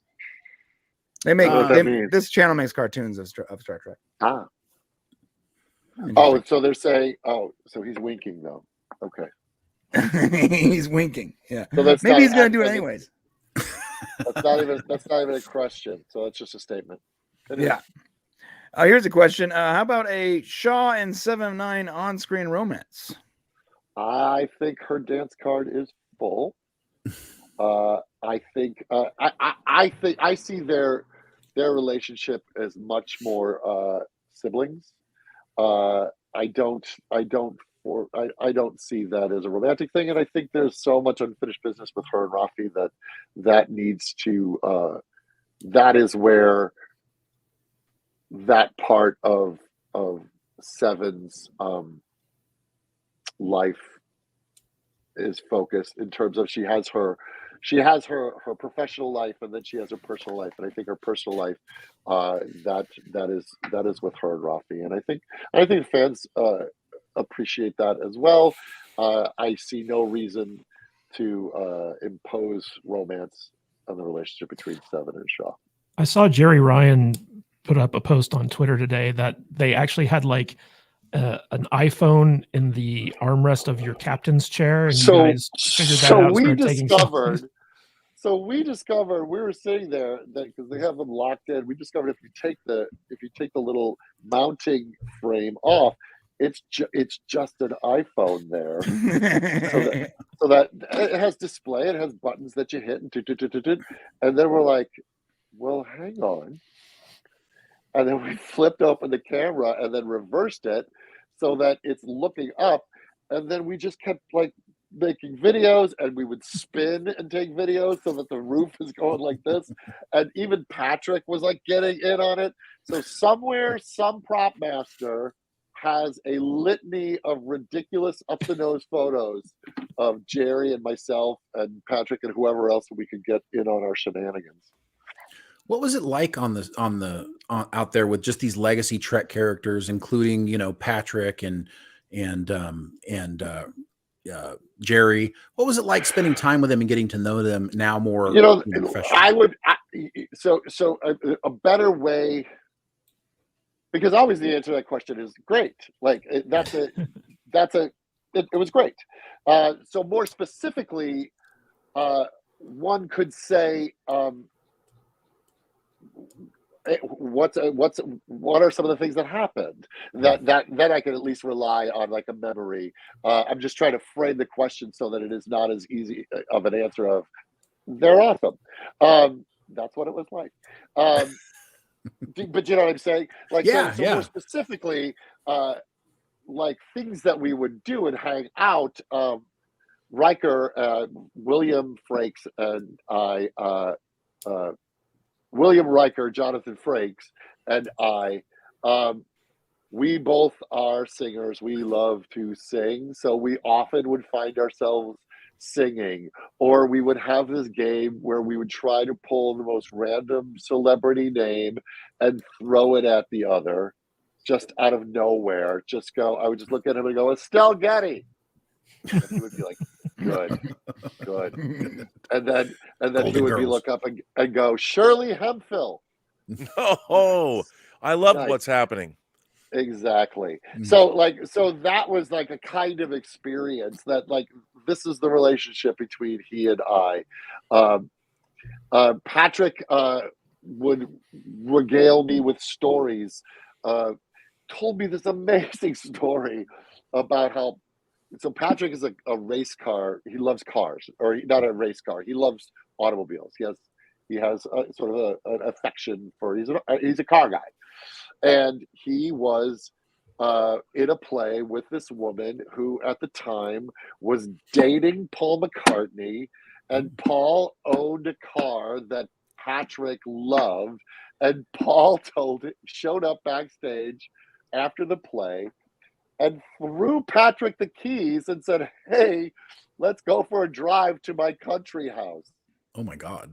So Patrick drove Paul McCartney. So Patrick's telling me, he's like, so I'm driving Paul McCartney at like 1 o'clock in the morning to a country house in England. And then I'm like, I'm driving Paul McCartney. Slow down. Make sure you don't do anything reckless, because I don't want to be the one who killed the Beatle. Yeah. So I mean, that's like, when you say what's it like, that's what it's like. It's that. It's human beings sharing stories that have had really fun experiences, and each person that I hang out with, I have a different dynamic with, because I'm a different person. And so Frakes and I have this history where we've worked together before, and we have a common sense of humor. And Patrick, I want to hear all the stories. And Jerry and I, we are the same age. She went to school in Illinois, where I'm from. So we have a lot in common. And Jerry she's a self-admitted easy laugh, and I'm a monkey. So we go together well.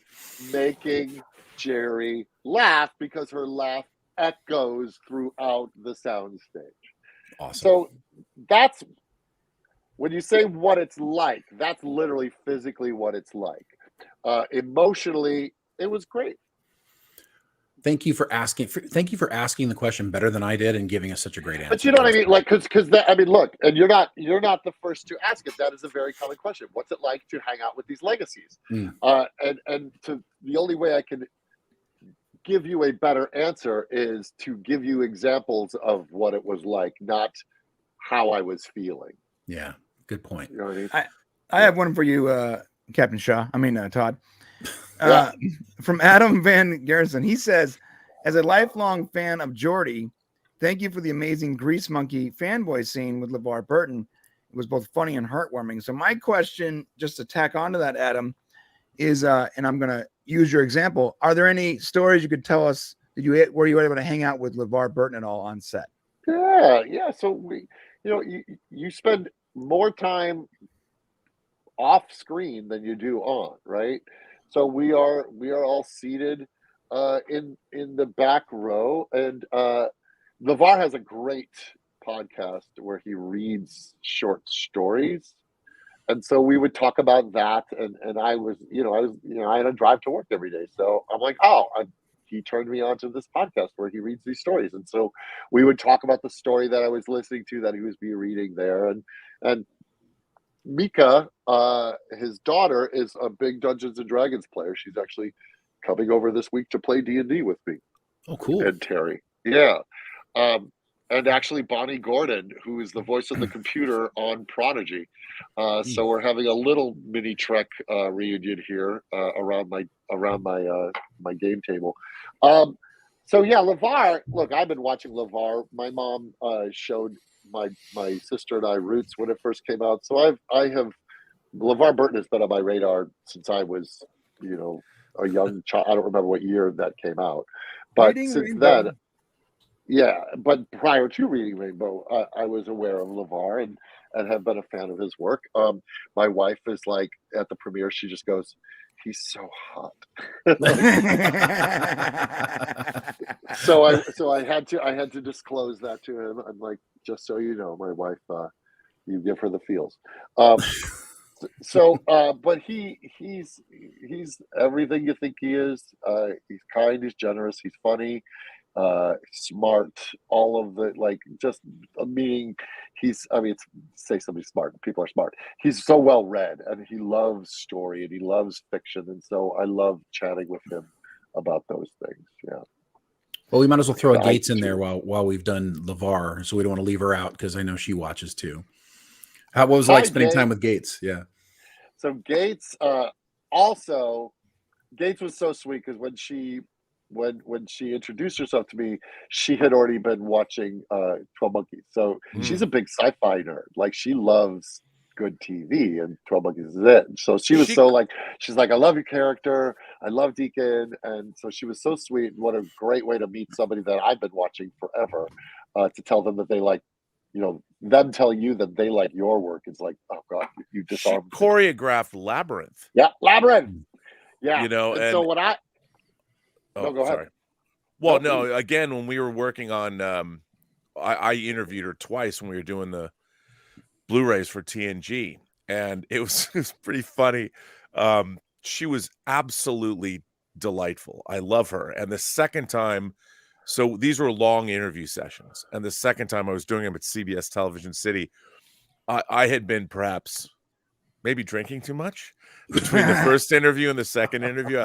I'd gotten in a little better shape, since and I walked into the lobby of CBS Television City, and she looks at me and she goes, "You look great. Have you lost weight?" I mean, and I was looking at her, I was like, I was being professional because I'm my love for redheads and all that is renowned. And the fact that you said it to me, my heart just melted. So, I mean, I adore her, and my God, is she not the greatest thing ever? Yeah, Todd, has she ever revealed to you her secret for looking as good as she does? And for the love of God. Well, she is a dancer, and she had a theater in it was at NoHo or Studio City. Like, this was 10 years ago, but she had a theater that she was doing a lot of work out of. I don't remember what it was. Yeah, I don't know. But I just keep thinking of Keith Richards and his deal with the devil, so he can't be killed by conventional means. Yeah. Did she do the same thing? Like she looks amazing. So she is a very like joie de vivre person, right? So she keeps herself. She's just curious and interested and active and fun. I have several fruit trees in my yard, and so she makes marmalades and jams and things like that. And so I would bring her Trader Joe's bags filled with picked citrus from my yard, and she was just like, "Keep it coming." and she would turn them into jams and then bring them to me. Oh, that's So cool. so we had a circuit of fruit products between us. That's awesome. You mentioned Brent a little bit earlier. Is any stories with Brent? Brent is he is one of the fastest improvisers.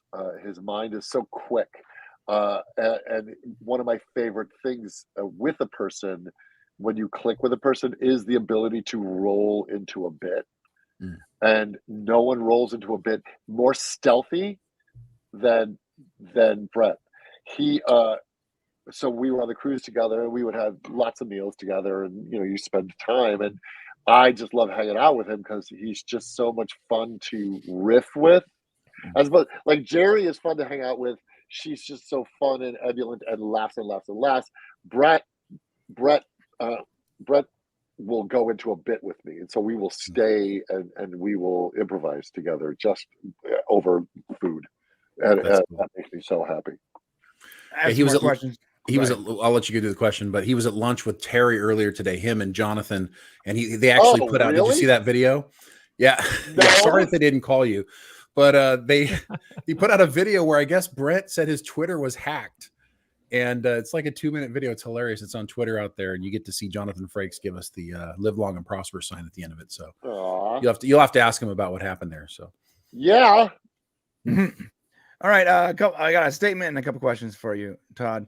From Lord Toth Sasquatch. Nah, when it comes to Canada, we go for the Yeti watch party. Oh. I'll bring the scotch, top shelf only, for my fellow captain. I'm a bourbon guy. I mean, I'll have scotch if that's all that's available, but I'm a bourbon guy, or Canadian whiskey. The Yetis are not in Canada. Yetis are Himalayan. You could have a wood booger. You could have a Sasquatch. You could have there are many things, but you do not have a Yeti in Canada. That's an Asian beast, I believe. Yeah, I think he answered your statement with a higher statement. Hey, I got a question for you. From Noda Band Account, not a band account. Damn it! God damn it! How do you balance Shaw's brooding and sexiness? And just to, I'm gonna tap onto that because it's too good not to. I lost it. Oh, also, does Todd Star Trek Daddy ship La Crush? What? So a double statement there. How do you balance your brooding and your sexiness? And does the Star Trek Daddy himself ship La Crush? What does ship mean? Relationship, romance together. And shipping something, you've combined their names: La Crush, La Forge, and Crusher. La Crush. I'm still figuring out how I balance my brooding. It's natural. It's a natural thing. It's natural. That just makes me giggle. I as if it's a conscious thing that I'm doing. Hang on, let me. No, that's very good. Do it right now, Todd. Blue Steel. I find I am not comfortable with this question. Okay, that's why I gave it a double question just in case. How do you feel about the La Crush ship? It's. I mean, look, it's clearly written into the script, right? So it's it's good storytelling. It's a lot of fun, and I'm a romantic at heart. So let's all go. Let's see where that. With those romantic. Speaking of Crash LaForge, do you know how her hair got so long between 2 episodes? What? Yes, I don't know. No, I don't talk about that. Her hair just changed completely between. My guess is wigs. Okay. There you go. Good answer. Yeah. Okay, we got another question from T and Toys. What ship at the Starfleet Museum would Shaw visit? Ooh, good question. He's about to show you. There it is. Oh, There's no letter designation after those numbers. It Amen. is Yep. the 1701. That's this one has my heart. beautiful. That's That's the That has answer. my heart. OG. Yep. I think. Have you I guys think it seen the was tree Reset. topper? Have you seen the tree topper? Well, you've got it there. It's the best. Oh, yeah, I have it in the video. I didn't know it was a tree topper. Wait, listen. It's so good. Oh, there it is. Wait.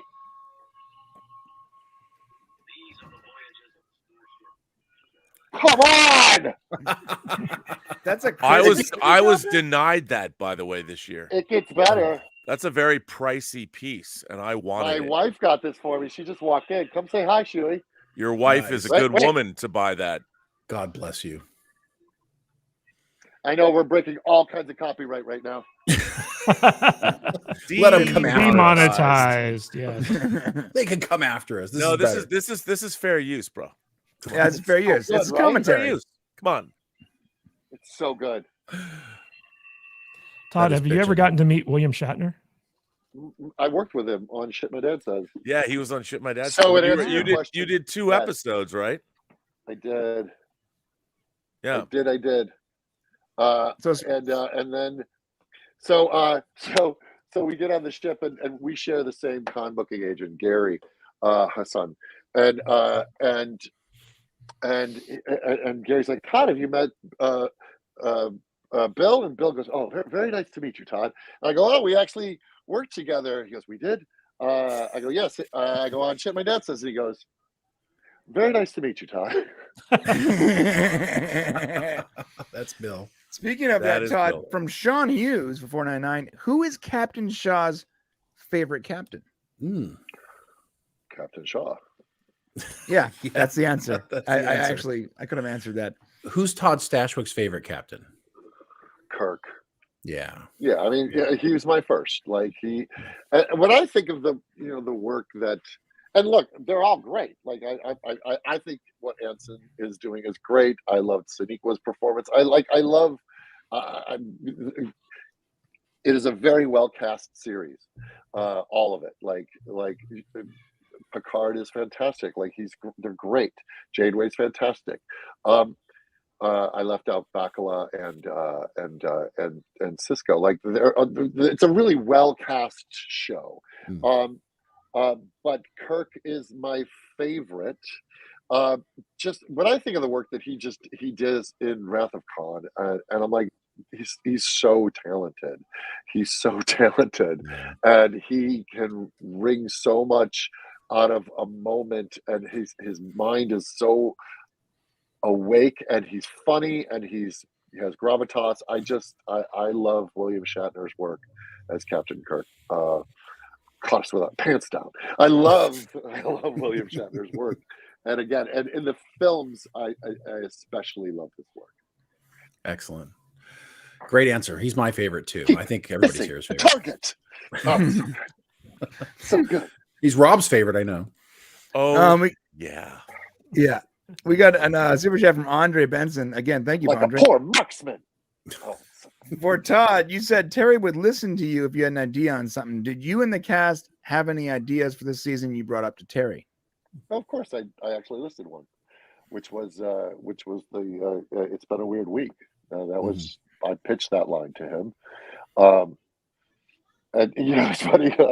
I love again, Terry's always watching. He's because they'll have cameras when they're doing coverage. They'll have cameras on it, and I'm always trying to listen to what other actors are saying. And the fact that I get coverage in the weirdest places, I can only thank Terry for. And one of my favorite moments is when Frakes says "burgle." Excellent use of the word "burgle." And they cut to me going, That was a great scene. and it is now a meme. Somebody has cut that with me and Jerry to "Sweet Dreams." So it's like me going. Like, That's great. it's I love the internet. funny.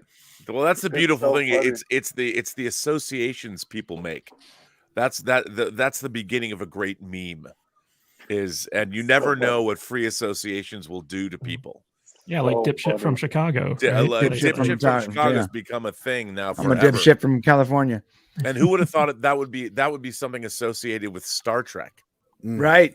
I'm true. waiting for the Buck Rogers in the 25th century and the Liam Shaw mashups, because of course William Buck Rogers, Gil Gerard himself, is of course from Chicago, and where I was born in the same of another space captain. I was born in the same hospital as a very famous captain of a spaceship. Can you guess which one? This is a Chicago Robert Hope. question because I don't remember. wow, a Chicago captain.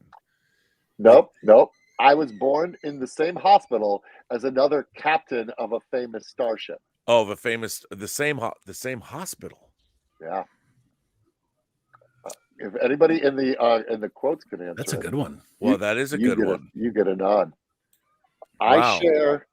I share the same hospital, the same birthplace of a very famous captain in science fiction history. Well, that's tough because were you born in Chicago? I don't know where you were born. Okay, Yes. you're born in Chicago. Yep. If I you don't don't know. get this, Rob, none of us can. We're So- gonna create while Rob dead is air thinking here. about that, you're about to short circuit Rob's brain right now. I know. Now I'm thinking. I'm like rifling through who was born in Chicago. Rob knows everything, and then all of a sudden Probably. he's like, all right. I don't know everything. Outside of Close. Trek, I'll give it away without saying it. It is my favorite captain in the history of science fiction. What's the franchise? There's so many. No, wait. Your favorite captain in all of science fiction. It can't be Star Wars because Earth doesn't exist in that. Charlton Heston. No, I didn't say the captain was born. The actor. I was born in the same hospital. I was Harrison thinking, Ford. Okay. Yes. Yeah. Harrison Ford and I were born in the same hospital. See, I was Everyone on the thinking panel, Shane gets it first. And Yeah, you there just you go. said Earth doesn't exist. It does. Okay. It just, It's in a galaxy it's far, just- far away. My mind was thinking fictitious, not actual. Oh, yeah, accurate Harrison captain. I was Ford and my I- mind. Harrison Ford and I was I. thinking Kirk was born in Iowa. You know where? No. I was No. thinking Charlton Heston's captain from Planet of the Apes, but see, because I was going fictional. Yes. No, Todd Point Stashwick Stashwick. was born in the same hospital as. Yes. Speaking of captains, and this is a horrible transition, but I'm trying here. Mickey Lito says, Frakes, acting or directing, which do you prefer? I know you have to ask him. No, he's asking what's your favorite, I guess, version of Frakes. Is There's he best two acting or different- best directing? There are two different versions. Like That's accurate. what was really fun, I had already been directed by Frakes, and I knew I loved that. So this experience was the first time I got to act with him. So I love that as well. Can I follow that up? And it seems like Jonathan Frakes has, this is not a criticism, but the characters in Next Generation were more archetypes than they were characters because they weren't allowed to grow over the course of the series. And I think the writing for Frakes for the character of Riker, and I think the writing has been just exemplary of his character, and he has never been better. I mean, he is so good. And did you ever speak with him about the quality of the writing, and he's also he literally said. No, he said Terry and the writers have never. He said Riker has never been written better. I totally agree. And it's really interesting because he talked about, when I interviewed him for those discs, he talked about the actor John Anderson, who played Mr. Uxbridge in the third season episode The Survivors of TNG. And that actor was on an episode of The Twilight Zone called The Odyssey of Flight 33, and Frakes acted with him in North and South. And they had a really long association. And he imparted a lot of lessons on Frakes. And he talked about writing and all that.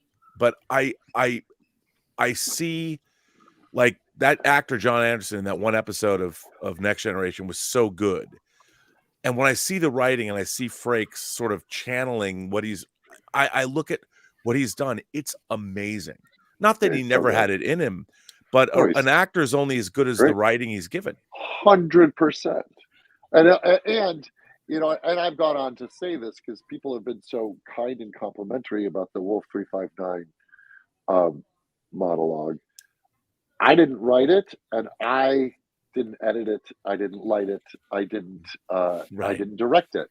And so it takes a team to deliver something like that. It takes Frakes giving me the room to experiment and play, and because he did direct that episode. Yeah, he did. And he also allowed me to do it from the beginning every time so that it could have the build that it needed to build. He would adjust it in between takes and go, all right, now let's try a version of it where you play with it like this. Great. And I would do it from beginning to end. Might you explain to people that don't necessarily understand what it means when you're shooting a TV show to actually be able to start a scene from the beginning? Because sometimes you do pickups, you cut in. What does that mean for you as an actor? Well, especially when that was like a 2-page monologue. So yeah. It means a lot because it allows you then to reset and live in it, and you don't have to suddenly arrive at a certain emotion because we're just turning the cameras on to get you this part.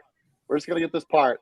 All right, well, how do I get that right there in the middle of this monologue emotionally when I had this nice runway before? So the luxury and Jonathan to give me the space to reset, and Patrick and Ed giving me their full attention and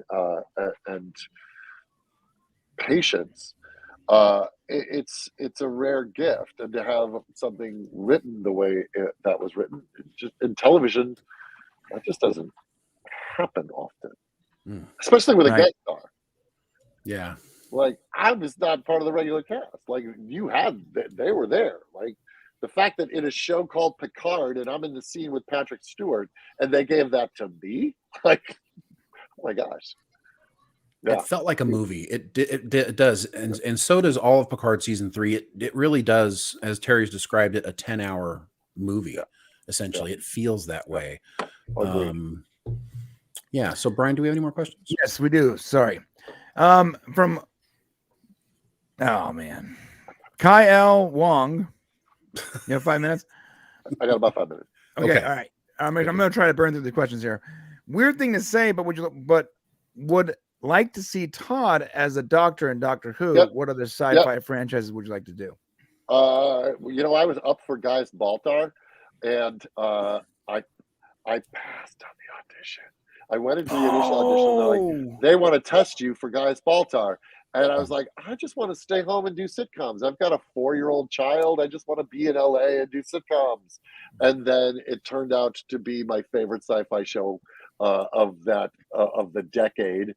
But it was also, I was never going to get it because James Callis, again, a suit that was tailored to fit him. Like, he's perfect. And then I got to work with him and on 12 Monkeys, and we got to talk about it. And I adore James, and I was glad I didn't go to that. Look, I wouldn't have booked it because it was his to lose. But I would love to have been a part of Battlestar. Ultimately, there was a prequel that they were trying to get off the ground that I auditioned for that I would have liked to have gotten. I would love to play the Doctor or the Master. You know what? A lot of the sci-fi franchises that I want to do, I have original ideas. You know, I have ideas, or I'll just I'd like to keep playing Shaw, please. So it's I'd like to be a Ghostbuster. I mean, that's hell yeah, that would be amazing. If they ever reboot Hitchhiker's Guide to the Galaxy, you know, I'd love to see you play Zaphod Beeblebrox. That'd be cool. The president of the galaxy. Another question. I'd like to play Dresden, Harry Dresden. That's a good one. That'd be Yeah, great. I mean, nothing would Oh, make that's me perfect. happier than doing a supernatural Rockford file. Yes. Oh, well, God, wait a minute. please. I did say on Twitter. Oh, I know. That No, you you said should- that. That Yeah. should play Jim Rockford, Jim but Fro- those are some big shoes to fill. So I would like I had been talking to Chris Monfett and I often talk about stuff. I'm like, I just want to play a supernatural Rockford Files. I want to be like kind of a down on his luck PI who lives out of his car, but who also understands that you need to keep the world safe from demons. Hell yes. John I wanna do that Constantine show. Shaw. Yeah. I want to do that show. Okay. Or Another to play question. Then I Peter got some Venkman. comments. A lot of people want to express their love for you, so I'm gonna read them out. Last question here before these comments. Considering his distaste for Picard and Riker, what would Shaw himself think of Captain Kirk? Would love to see the two interact together. Yeah, I mean, I think he doesn't have the history with Kirk and the recklessness that he perceives, like the recklessness of Picard's Enterprise literally led to the most traumatic day of Shaw's life. I think he doesn't have the same baggage he would have with Kirk, and so I think he has a certain level of swagger that he would admire in Kirk, because I think Shaw has a bit of that. I love that There's answer. there's sort of a laid backness swagger to Shaw that lives in Kirk as well. All right, so we got some comments here for you from Black Magnum, Kirk, Picard, Cisco, Janeway, Archer, and Shaw. Yeah, baby. From No Money G, awesome panel, and love Shaw. Love this season. Thank you guys. Thank you, No Money. I can't even look at that written and cognitively process that sentence. I'll be honest with you. Yeah, I get I that. don't even know where to put that without having some semblance of tears well up in That's my awesome. soul. That's There's awesome. more, so get ready. We're gonna make Todd cry here. Everybody ready? No, but just like literally seeing that list of names and then my character's name is at the end of it. I can't even. That's that childhood dream. It's hard for me to take it seriously, and then at the same time go, that's what they wrote. Like they wrote that. Like they put him in that. He's the captain of a Starfleet ship. Like nobody better deserves it. Somehow, so this knucklehead. Well, thank you, but thank God you got it. I can't process that. Well, and it's a Titan. Like it's like there's some ships that everyone's been aware of, but never really got to see on screen until very recently, and that was the Titan for a long time. Yeah. Love Captain Shaw. Hope there's a Titan show. That's all of us feel the same way. Thank you, Sean. Also from not a band account. I figured it out now. You guys aren't going to get me anymore. Your portrayal as the grounded career captain is a welcome contrast to the old Cowboys. Best new Trek character in a decade. Thank you, not a band account. Thank you. Not a bad account. From Jake Soley, thank you for bringing Shaw to life. I watch Star Trek on a daily basis. Show how to helps my anxiety. It's good to see the franchise that brings me joy and calm has a bright future. Yeah. Amen. So I want to close because I had a split, but I want to address that and say, hey, thank you, Jake. And I've brought this up before. One of the big things that has come out of this is veterans and people who suffer from anxiety and suffer from PTSD and suffer from survivor's guilt and other troubles have reached out to me publicly and privately to say they connect to this guy and to see the portrayal of survivor's guilt and the portrayal of PTSD and how he's still functioning and he's still in there trying to do his best in the world and still going, yeah, you know what? These things cause me to be crunchy too. Like people are saying this to me. They go, I don't want to be perceived as an asshole. I suffer from these things. So sometimes it colors how I present to the world. And thank you for showing that that's okay. And he's not a bad person because of it. Those are the humbling things about storytelling. And I've said this before, that story are empathy machines. And if we can live in somebody else's shoes fictionally, we get to field test those emotions, field test those relationships, so that hopefully it makes our connection to each other better, easier, more tolerant, more understanding, and more compassionate. And that's Star Trek at its best. Excellently said. Thank you so much, Todd. We want to thank you, our wonderful guest, Todd Stashwick, for sharing his valuable time with us today. I have a few dates here if you want to catch Mr. Stashwick live and in person. He will be in Calgary at the Comic and Entertainment Expo later this month, which unfortunately falls on the same day as our special event we are about to share with you guys. So stay tuned while Todd goes. Additionally, you can get more Todd Stashwick sightings. You can catch him at Raleigh, North Carolina this July at GalaxyCon, and at STLV, the 57-year mission, this August in Las Vegas. We will be there, of course, with you. And we thank you so much, Todd, for coming on today. Thank you, Todd. Always good to see you, man. Having me. Take care of yourself, Rob. Thank you, gentlemen. Always a treat. Always a treat. Thank you, Lisa Mikesell, who just thanked me. This is just always a treat. I love, I love nerding out about this stuff, even if I wasn't on the show. So let's keep the conversation going. All right. God bless you, brother. Peace. Have a great one, Todd. Shameless plug. Go to the Nerd Circus. Yes, I wanted to push that. Yes, please go to Nerd Circus. Yes. I've been signing. It's soft. It's comfortable. That's my mug. That's my little face there. We'll put a link in the description. And, right now, I've been selling signed copies of my cocktail book, my D&D inspired cocktail book called Mystic Libations. I'm rubbing Todd's face right now. Yes, it's like a voodoo doll, though. I'm feeling it. I have Star Trek Daddy's face on my chest. Okay, easy, Brian. We're gonna go. We're gonna put the link in the description below to Todd's Nerd Circus. Make sure you guys do go check that out, and we'll see you later, Todd. Thank you so much. Later, Todd. But you guys don't go anywhere. I almost broke my mic rubbing Todd's face. We got to kick him out. You got to kick him out, Brian. Okay, I got it. As we kick Todd out, don't go anywhere because we have a couple more things. I want to get some responses here from everybody on the panel about what we just experienced. And then we have a special event we need to tell you guys about, so don't go anywhere. But first, let's go to Rob.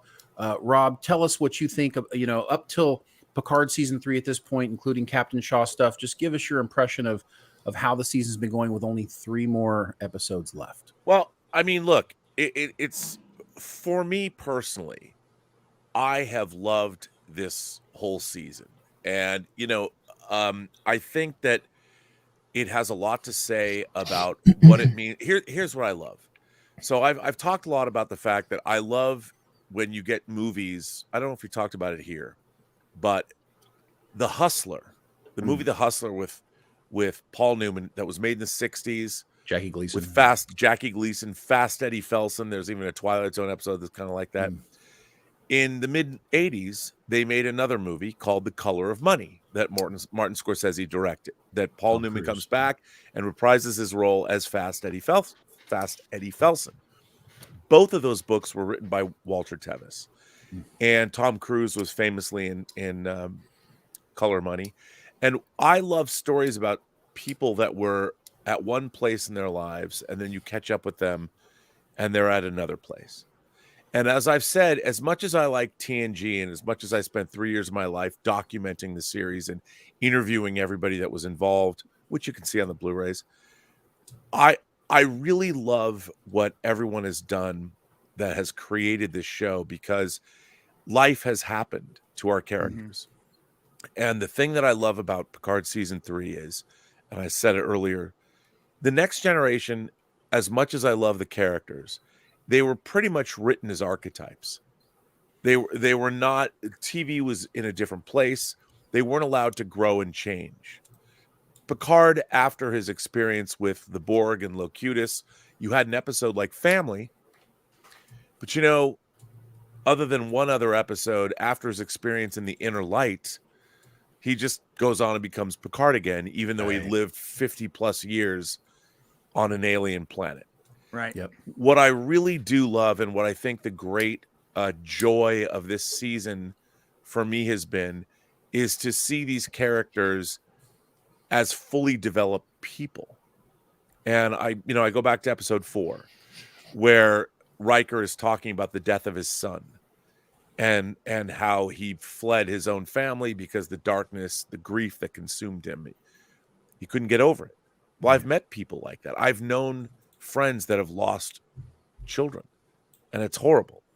And by the end of that episode, the journey that Riker was on from the beginning of Picard season 3, since literally the beginning of Picard season 1, really, to see that kind of character development is why I think this show is so great. I mean, everyone's throwing at me all these Star Trek lore, all this, and I'm like, look, man, at the end of the day, Star Trek's about people.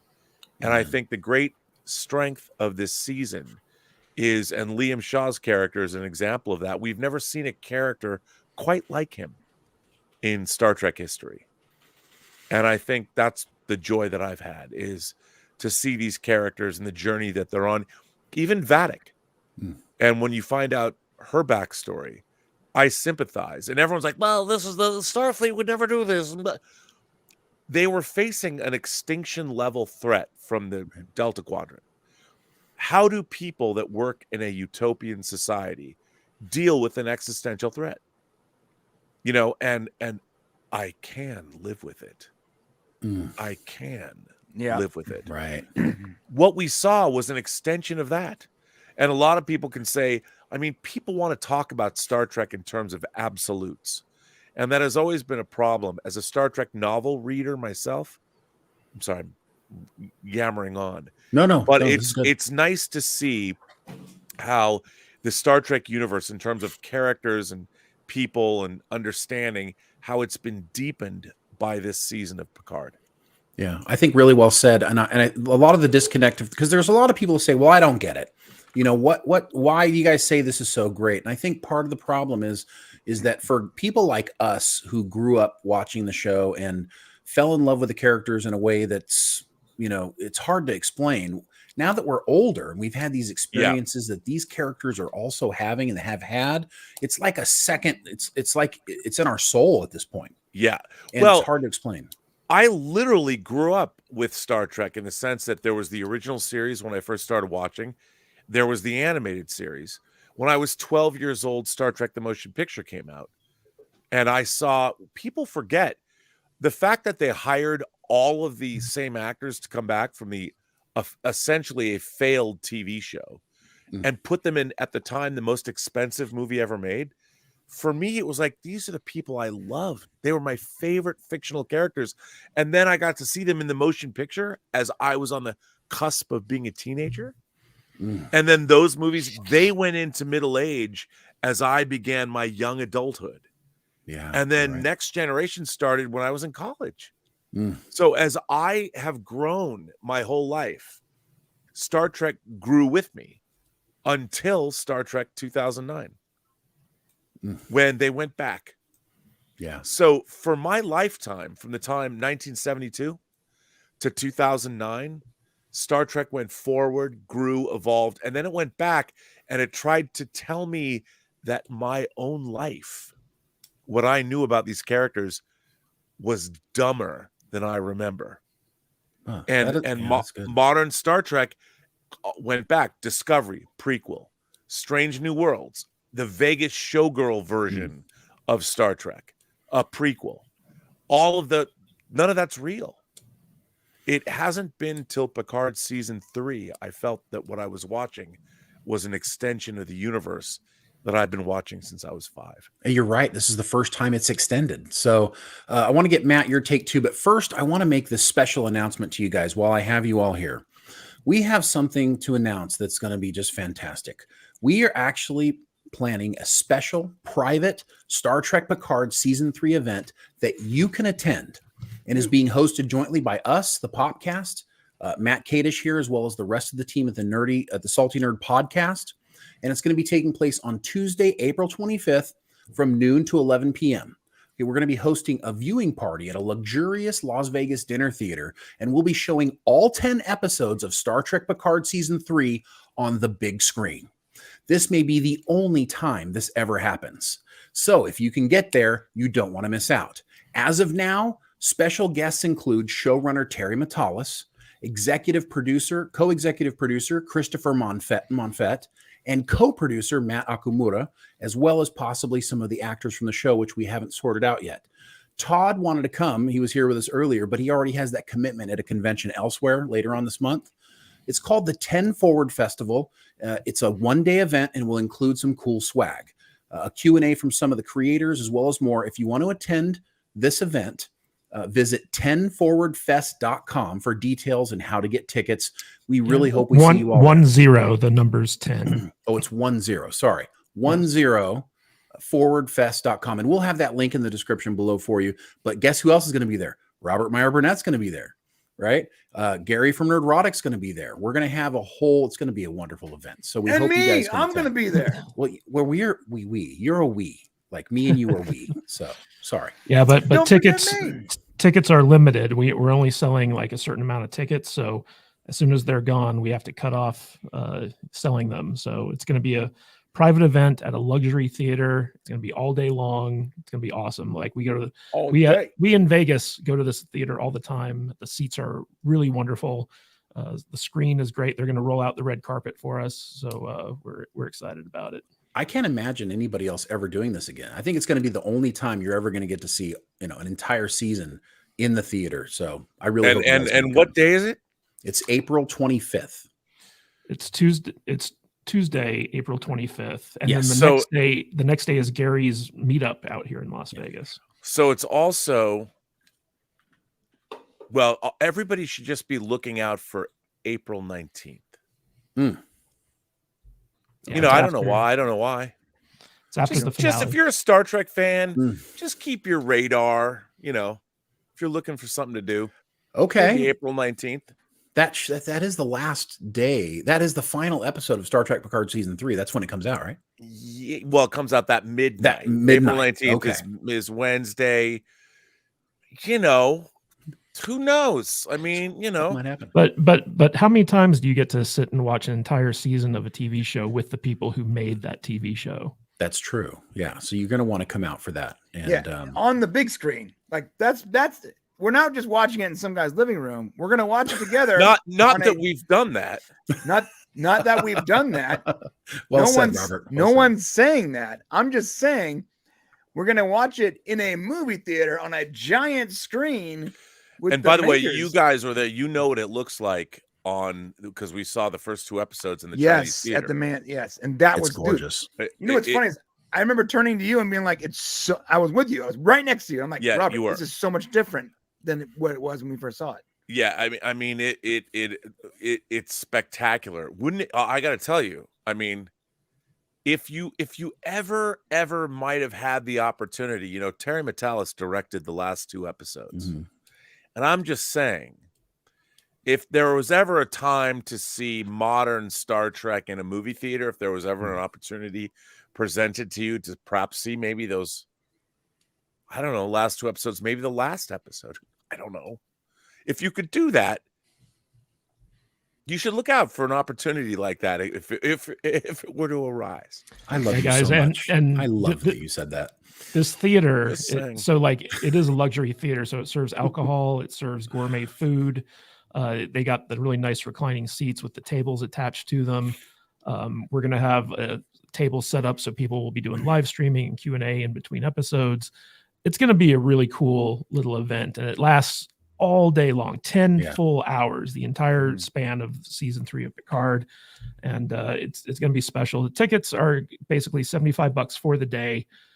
We are limiting them. So if you want to come, if you're coming out for Nerdrotics thing anyway, and you want to, attend this, definitely check it out. We're going to be loading it up with special guests, Robert Meyer, Burnett, and Gary, notwithstanding. We're probably going to have a lot more people there. And like we said, we're trying to get some of the actors from Picard season 3 to show up. We're still in negotiations, but Terry Matalas is 100% confirmed. So we're looking forward to that. It's going to be a good time. I know we have more super chats to get through. We will not leave those off before we finish going here. But Matt, just get your take real quick on Picard season 3 up to this point. I know you're the only one here who hasn't seen the last 3 episodes. So curious to hear what you're thinking is going to happen.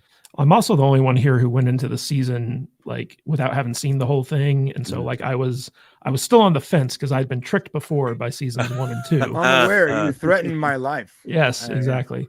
But I'm glad Robert's here because I wanted to throw this to you guys because something weird happened. You know, like I'm a convert. I came to love this season just as you guys did, and I want to support Hollywood when they get things right because otherwise they're just going to keep doing things wrong. We have to do that. And well, you would think so.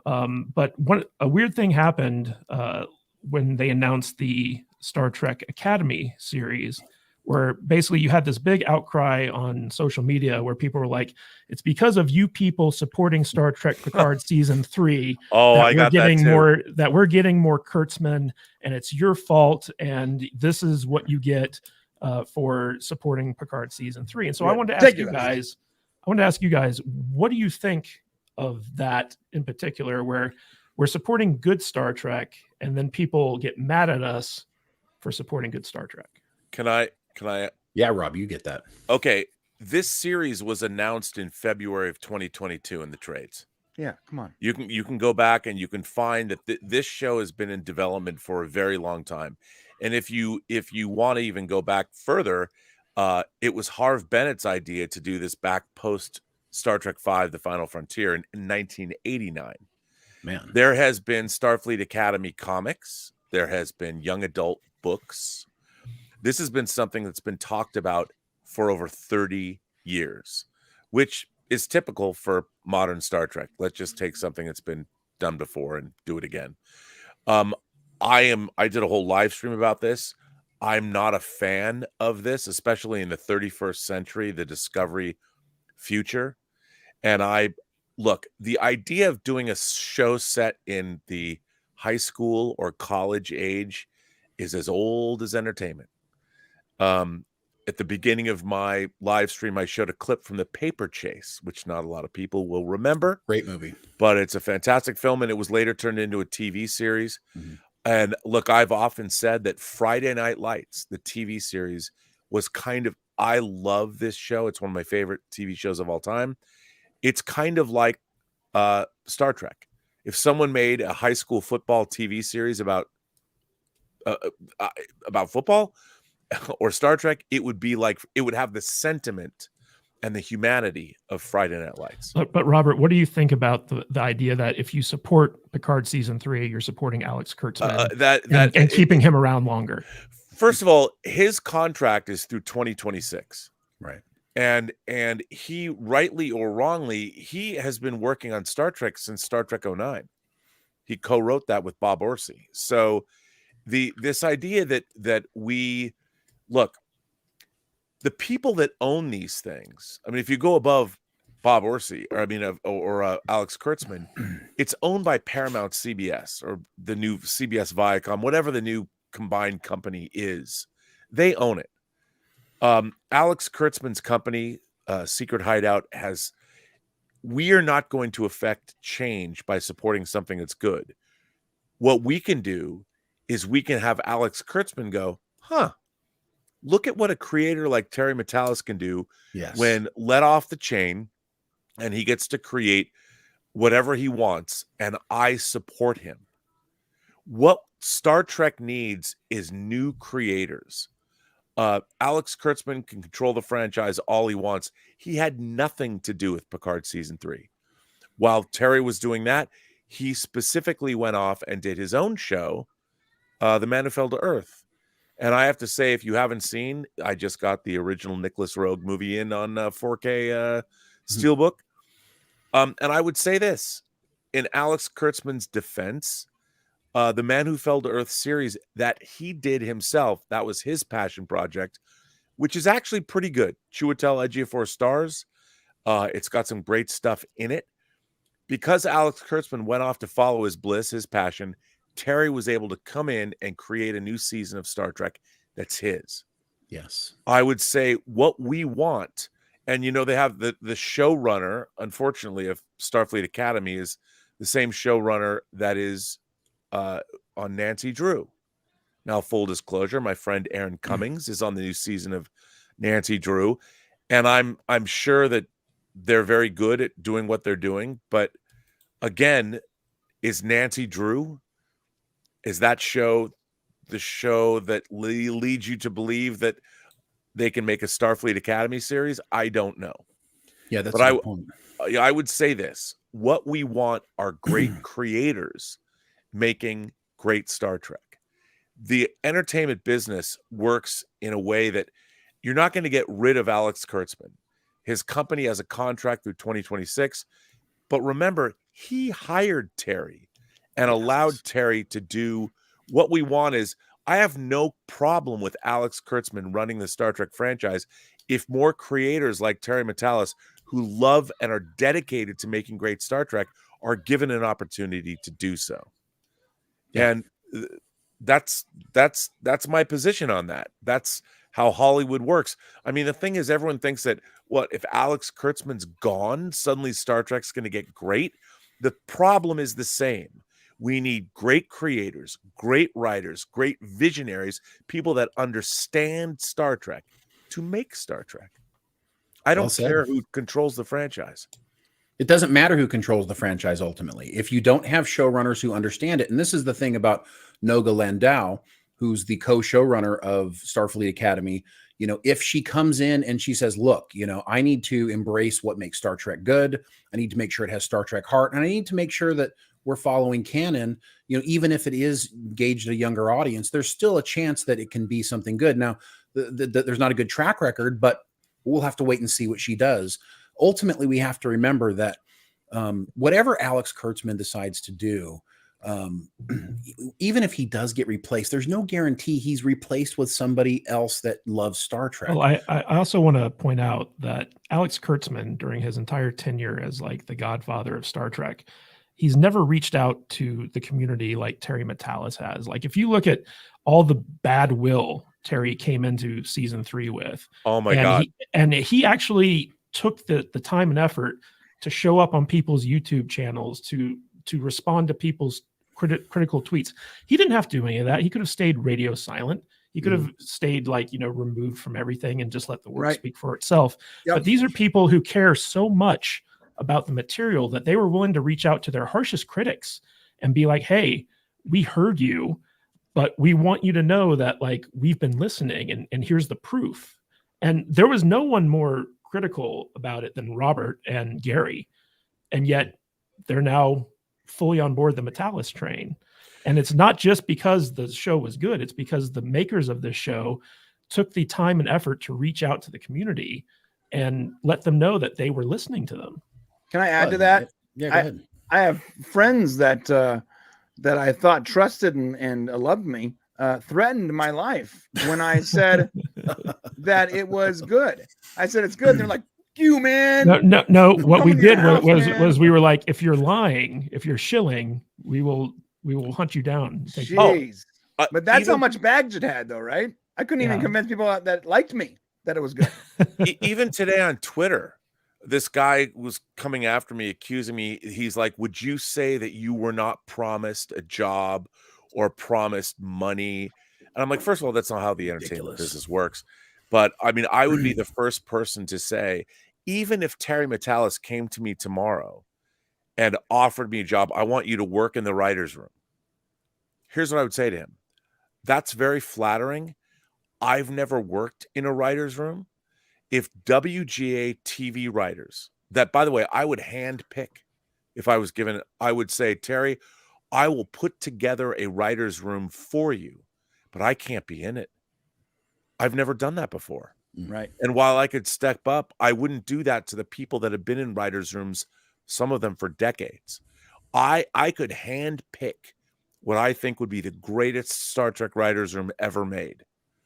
But I couldn't run it because I don't know the first thing about doing it.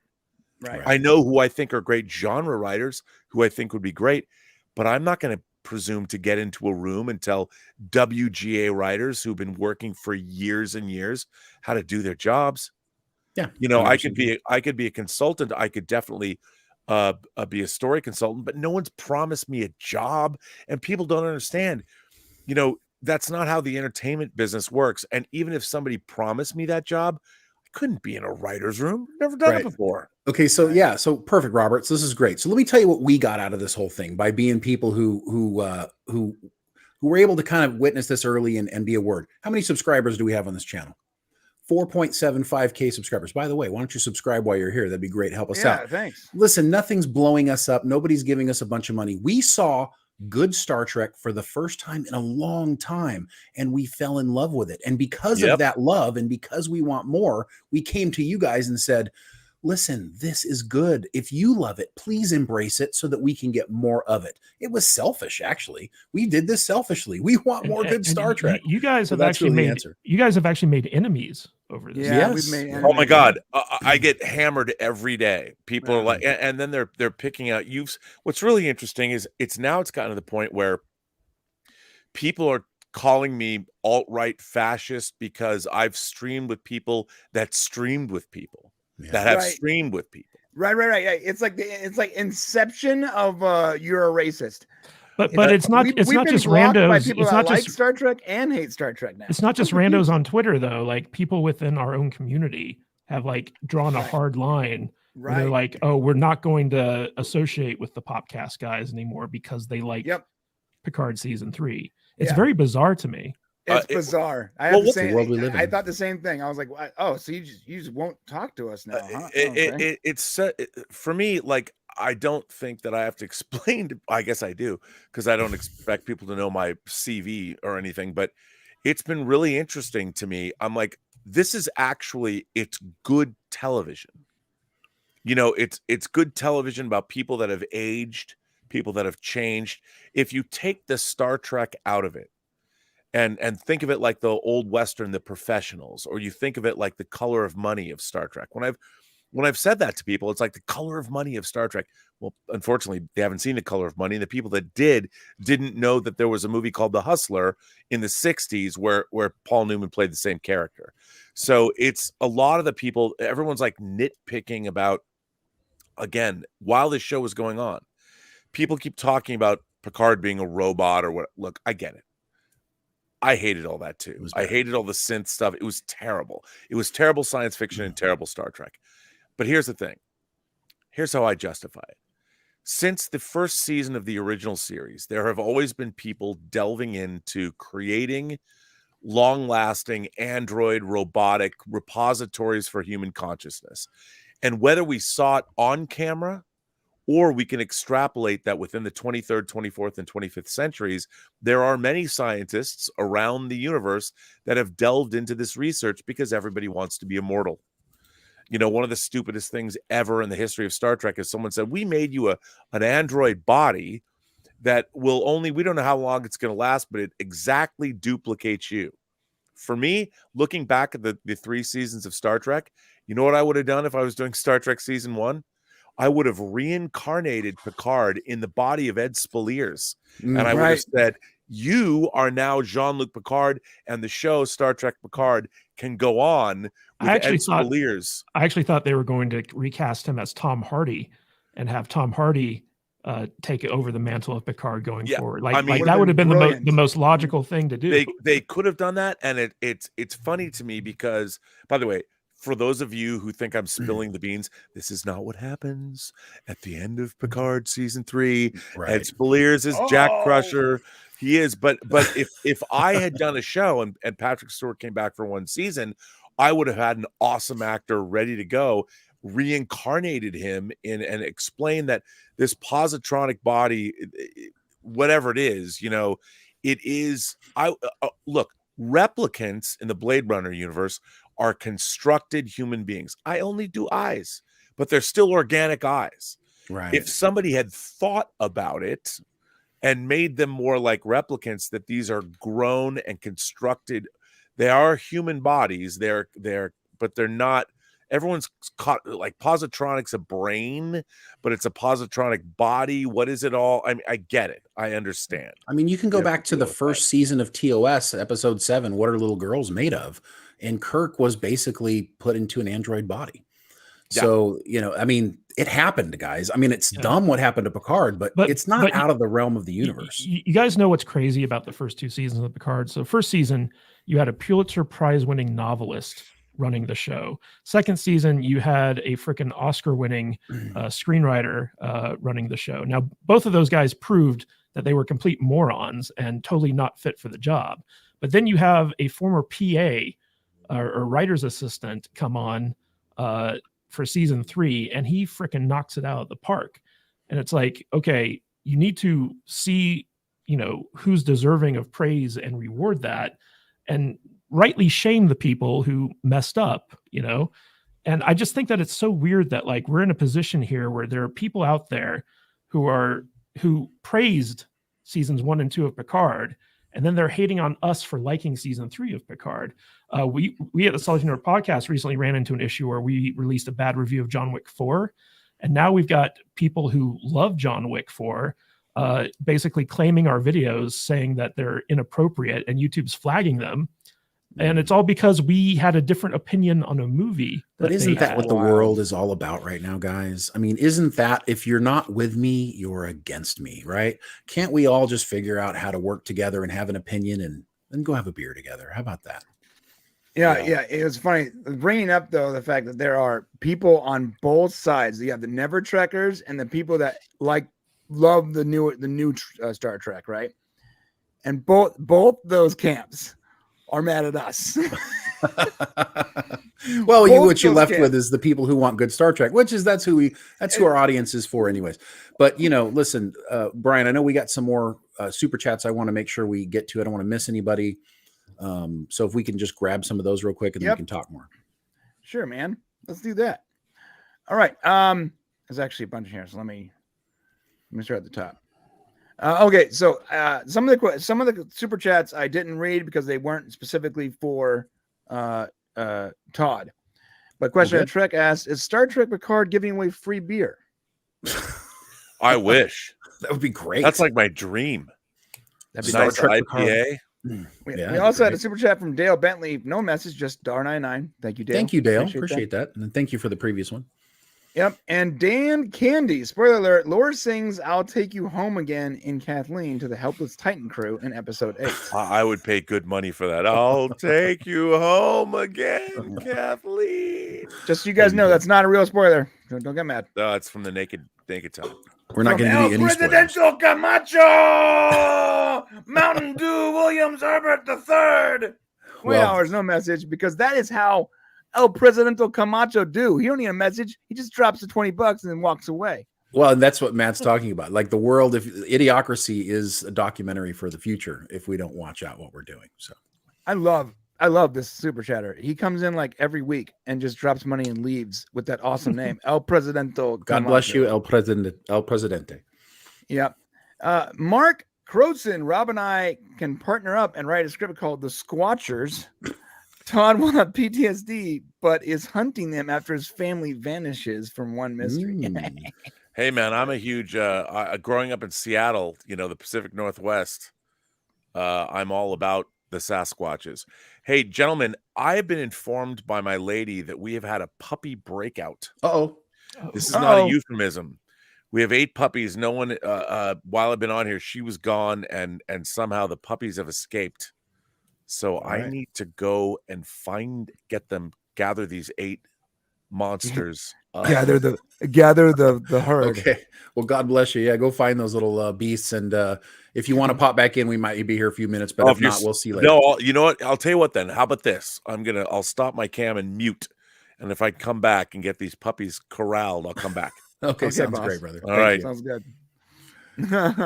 I think we got the fact that we broke news on Todd Stashwick, that we found out something he probably hasn't told anybody else, that he's a big Sasquatch fan.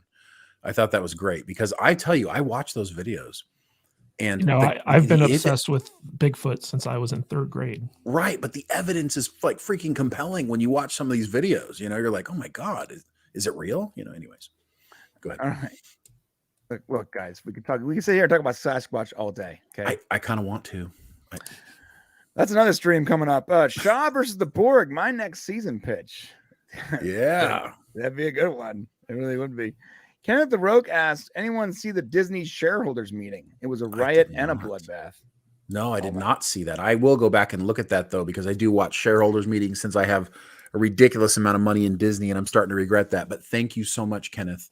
Appreciate you. I'm very poor, so I've now lost I've now dumped most of my investments except for Disney, and just watching literally like 80% of my portfolio just crumble before my eyes constantly is very frustrating. Well, Disney's in trouble. Look at Moana came out just a few years ago.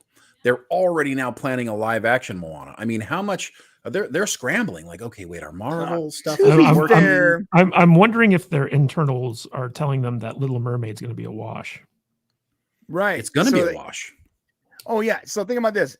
What they should have done is after Little Mermaid, then they announced Moana, because I get it. You're trying to do Moana while Dwayne Johnson's still, in his 50s. I understand that. Dwayne Johnson is The Rock is perfect for the character he voiced. So you need to get that in the can. But you don't want to announce it now. You want to announce it after The Little Mermaid. Yeah. But The Little Mermaid's going to be garbage, and they know that. The weird thing is Disney Plus is like the second biggest streamer in the world, though. So like you'd think that like they're doing better than they are, but it just seems like they keep ruining their own franchises and IP. I mean, it really is mind-boggling, like how poorly run everything is right now over at Disney. Someone did mention to me the other day, like maybe they're the second highest streamer in the world or whatever, but they also have an insane overhead with their parks, and they're losing money. So I think there's a lot to it. We can talk about Disney all day. Yeah, Katie for 999. Thank you, Katie. Appreciate your breakdowns of the episodes. After being disheartened with season 1 and 2, I'm totally on board for season 3. Great attention to the characters. Shaw's the best character in New Trek. I agree wholeheartedly. Yeah, if we don't get like a show with Shaw at the helm of a ship, we riot. I mean, like, there's no reason they shouldn't do this like right now. Yeah, we should riot if Star Trek Legacy doesn't happen. Like if we don't get new Star Trek in the 25th century moving forward, I mean, we really should just riot anyways. And I'm saying I can't wait to come back here with you guys in 3 weeks and talk. In 3 weeks, it's all going to make so much more sense. Well, wouldn't it be great if the day that the finale airs, Paramount comes out and says like, okay, we're giving you Star Trek Legacy with Terry Matalas and Todd Stashwick. Yeah. Like how amazing would that be? Oh yeah, our little portion of the internet would just implode. That'd be huge. Yeah. Okay. So from Dustin Cole. See, Dustin, I didn't miss you, man. I didn't miss you. Question for the group: with streaming and normal TV struggling financially and younger people not watching TV, what does the future of a TV series look like? Oh, you're seeing it, which is the problem. I'm glad that this came out after Todd was gone, because that would have been an uncomfortable one for him to look at. Because there is some truths here, I wasn't joking about scripts being written by ChatGPT. I don't think that's totally going to happen, especially it's going to start off with children's programming. You're going to have producers who aren't going to pay writers to write episodes. And eventually it's going to get to the higher ups where they're like, oh, we could do scripted series with just like AI. Right. It's going to be ridiculous. Well, I hope that they don't do a lot of that stuff. That would be stupid, because people, the imagination of our brains is what brings good stuff to life. But here's what I think happens with kids. Right now, it's all TikTok and YouTube shorts and all that stuff. And they spend hours and hours and hours doing it. But at some point, as they grow up a little bit, they become more interested. So, for example, my teenagers, they do like watching, a lot of these younger shows. Like they want to watch some Netflix and they want to watch some of this stuff. So I think eventually they grow out of it. I don't think TV is going anywhere. I don't think the medium for entertainment, for watching something and being invested into a show, isn't going to end. But streaming right now, we're having a hiccup in the streaming. They spent all this money, right, creating all these shows and putting these streaming networks up. Now all of the subscriptions have flattened out. There's no new subscribers, and every business needs to grow. So yeah, that's a problem. And we're going to start seeing actually probably a little bit more of an implosion with some of the streaming services. You're going to see people probably coming together, and eventually we're going to end up with probably 3 or 4 streamers, all just like your cable TV used to be with the top networks. I think they're also going to drastically cut back on certain types of content, especially like more expensive types. So We'll that's what happened, and paying more. That's what happened in the early 2000s, right? So we went away from making content. We went straight to, what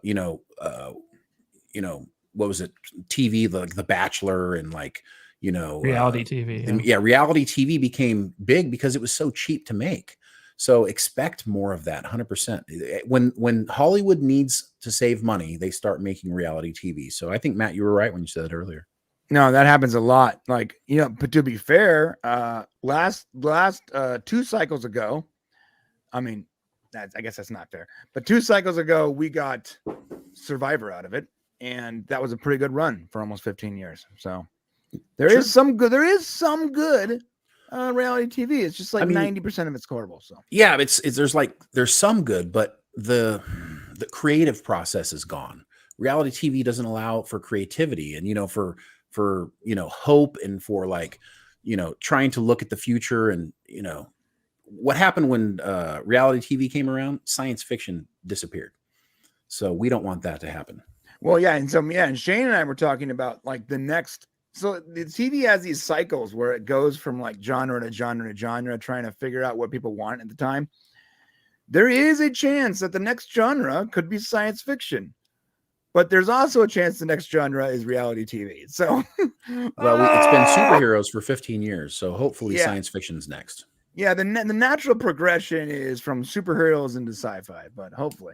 We got a super chat from Jerry Brace, hoping for Captain Shaw in Star Trek Titan with Admiral Jellicoe cameo in the pilot like Bones and TNG. That would be cool. That would be fantastic. I was surprised by Todd's answer to my little question about Jellicoe being his mentor. Were you? You did. I mean, he was right. It is a bit on the nose, but still, I'm like, that'd still be cool. Yeah, and I think that's why it is cool, is because it is on the nose. Yeah. And I think Jerry makes a good point here. It's very rare for Star Trek to just pull in a character where you're like, my God, I just need to see more of this character. I mean, they did it with Pike for Discovery season 2, and you're like, okay, we need to see more of that actor playing that role, right? Not just anybody to play Pike. We need that guy, Anson Mount, to do it. Now, we don't need just another Captain Shaw. We need Todd Stashwick's Captain Shaw in whatever new series. And hell, I would love a Star Trek Titan series. Do that. Yeah. Okay. I'm sorry. I missed this, Russ, I think. I did. I missed this when Todd was here. Todd, you are my favorite new captain in the Star Trek universe. Thank you for keeping the fans in mind. You need your own Trek show. R&B, thank you for convincing me to give this season a chance. Perfect timing, Rob. Wait, good timing. Puppy. Well, there was a puppy that was missing. What? And yes, it was missing. And the puppy was sacked out on a big pillow next to my nightstand. And it had peed a number of places, hadn't explored the world. And we have 3 big dogs. I was afraid that the dogs would play with it. Tallulah's the mom, takes care. And I'm like, why'd you let your... But then when I found the puppy, I didn't take a picture. I was too stressed. Totally sacked out, asleep on this big furry pillow. So awesome. Puppy disaster averted. Puppy mayhem. Woo, nice. It is the puppers. We have 8 puppies. They're 4.5 weeks old. It's been good crazy. timing, Rob, because Russman said, R&B, thank you for convincing me to give this season a chance. Well, you know what's really funny? You guys, I think we'll all feel the same way. I don't think we're twisting anyone's arm. We're just sharing our enthusiasms, as De Niro said in The Untouchables, our enthusiasms for something that we think is good. And isn't that what we all want? Just something that's good? That's all we want. Yeah. And if, it's funny, you can't be tribal about good stories. Good stories are self-evident. And if you want to take up a side and say, well, this is terrible, and then all you're going to do is try and poke holes in it, I would say that the great strength of Star Trek Picard season 3 is its humanity and the way that it's dealt with our characters. If you want to talk about how Starfleet or Section 31, a utopian civilization, would not experiment on the changelings. Oh, really? Well, billions of people died during the Dominion War.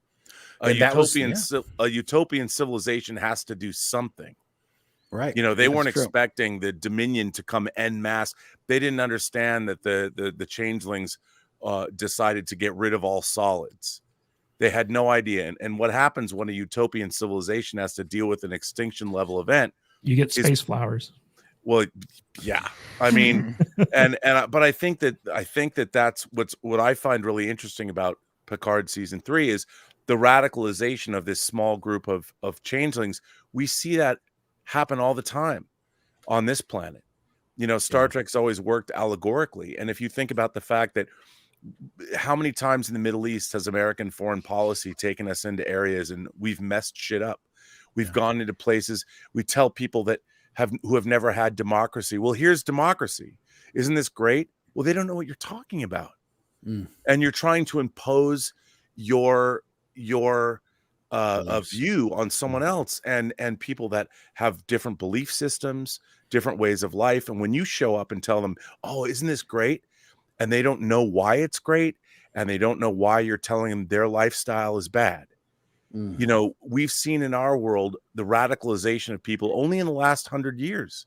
Right. You know, and that's what this changeling thread is all about. I think they did a great job. And when people are talking about, well, you know, this is not what Roddenberry's utopian civilization was about. No, the utopian civilization hasn't changed. Right. But drastic measures happen when there's drastic events happening. How many starships do we see blown up in Deep Space Nine? How many hundreds, if not, we talk about 11,000 people died at Wolf 359. How many more tens of thousands of people died during the Dominion War? So many. Right. You know, look at an episode like The Sacrifice of Angels. Let's stop and let's calculate, because somebody can do this on this class of ship. There's this many people.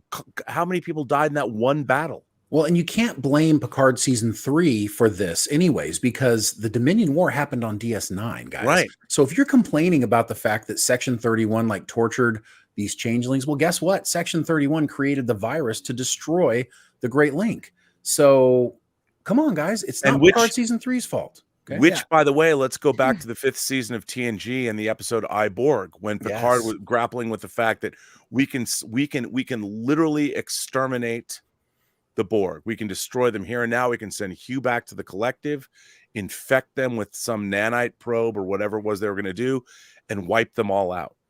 But as we saw, it's like, these are people, man. Well, and he had empathy for Vadic. So when he said, he's like, we didn't know.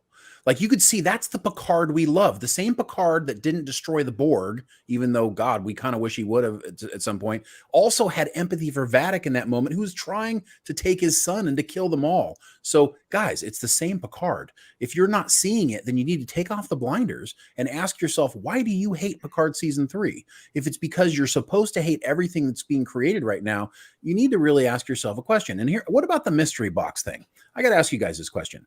Mystery box has been like the bludgeon over the head of Star Trek Picard season 3. They're using it as a dog whistle. I want to know, Robert and Matt and Brian, what you guys think about the fact that a mystery box is only bad when, like, J.J. Abrams Lost, if they don't answer all the questions by the end. I mean, I haven't seen any mystery boxes in Star Trek Picard season 3. Me neither. I mean, I think people don't understand what a mystery box is. They have a fundamental kind of like the same thing with plot holes. Everyone thinks that they know what a plot hole is, and they're actually mistaken. Mystery boxes, or retcon. People always use retcon incorrectly. I mean, mystery boxes, basically a mystery box is a question that's never answered, right? It's something that's meant to hook people into an idea, a concept, a question, a mystery that is never solved, so that people continually, kind of talk about it and theorize about it and stuff like that. But JJ's major flaw with the mystery box thing is that people want resolution. And if you never give it to them, they feel cheated. And therefore they will reject you and they will attack you. I haven't seen any of that from Picard season 3. No, that's very well stated. And, one of the things is, like with Lost, they really didn't know where they were going. Whereas Picard season 3, they knew where they were going the whole time. They've constructed a story, and I would say this: do they touch on a lot of themes that other parts of Star Trek have touched on? Oh, absolutely. But that's because humanity has the same recurring themes happening all the time. And I have to say, I'm a person that I loved. First of all, I thought she did a great job when Crusher explains, my parents were taken from me, my husband was taken from me, my son was taken from me by the very stars that you worship. and now I'm going to have another. And even people that say things like, well, weren't they a little too old to conceive a child? I'm like, this is the 25th century. The kind of medicine that would be available, of course they could conceive. Charlie Chaplin conceived when he was 73. People aren't too old to conceive a child now with our technology. Well, exactly. And that's one of the things that I think that a lot of the great failings of modern Star Trek is they have not extrapolated anymore about what would humanity look like 1,000 years hence with the technology available to us right now. Let's extrapolate on where we are going to go with biotech, with medical technology, with whatever. We would be we probably would be living 500 years with nanotech probes repairing our cells from the time that we're born. If you felt that you were born in the wrong body, and we would have technology that could say, you know what, you had too much estrogen or you were exposed. So yes, that is correct. Your brain was literally born in the wrong body. So now we have technology that would instantaneously. But let's just talk about Jack Crusher for a second. Okay. Yeah. So like we've seen that there's something going on with him. We've seen that he has these superpowers where he can fight. He can read people's thoughts. There's all this stuff going on with him. And people are saying like, oh, that's a mystery box. It's like, it's only a mystery box if by the end of the season, we don't get an explanation for why he's able to do 100%. All that stuff. And now up until that point, it's just a mystery, right? It's a slow reveal. It's a plot thread. Now mystery boxes are basically plot threads that have no payoff. They have no resolution, and they just keep going indefinitely. That's what a mystery box is. And that's what J.J. Abrams defines it as. And that's one of the most terrible ideas that was ever introduced into narrative storytelling, in my opinion. Now, I completely agree. When you actually have a resolution, you just haven't gotten to that resolution yet. That's just what we call a mystery. It's called storytelling, guys. Yeah, it's called storytelling. And also, there are going to be people. Let's add to this what a retcon is. So, here's the thing. A retcon is something that changes established facts that have been established in a story and changes them. That's like having holograms on the original Enterprise, right? Sure. Well, but okay, yes. But what I would say is, if you have what you thought was true, something that's true, that doesn't mean you can add additional information to it and then change what it is that you believe. You mean like Spock's sister? Well, no, because I think that see, that's something else. You can't. You have it. It has to be plausible, and I would say that having the impact that that Burnham had on Spock's life, that was a retcon. Yes, because there was nothing indicated. But I would say this. I would say that there is information that we as Star Trek fans and the people in the show itself were unaware of, because they did not necessarily know that something was plausible, or something because they weren't looking, or they didn't know, or whatever. And if you can caress that into the story and make it believable within the context of the story, I would say that's just additional information. That's uncovering an archaeological find that gives you a link between Lucy and Homo habilis and whatever in the Uldave Gorge, Dr. Leakey and all that. We just have missing information. That isn't a retcon. Michael Burnham is a retcon. Because Michael Burnham is a retcon that it's indefensible, I think.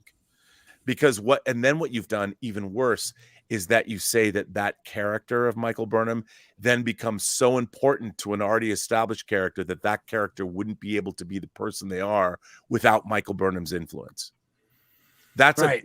That's a terrible. Not only is it a retcon, it really flies in the face of all the writers and all the creators, including the Leonard Nimoy who played that character up to that point. And to me, that goes beyond But if you don't know something, and I think one of the things I really enjoy about Star Trek Picard season 3 is what you might think is a mystery box has been very well thought through. And that's all I'm going to say. You know, it's Well the worst said. mystery box of modern Trek right now. What freaking timeline are we in?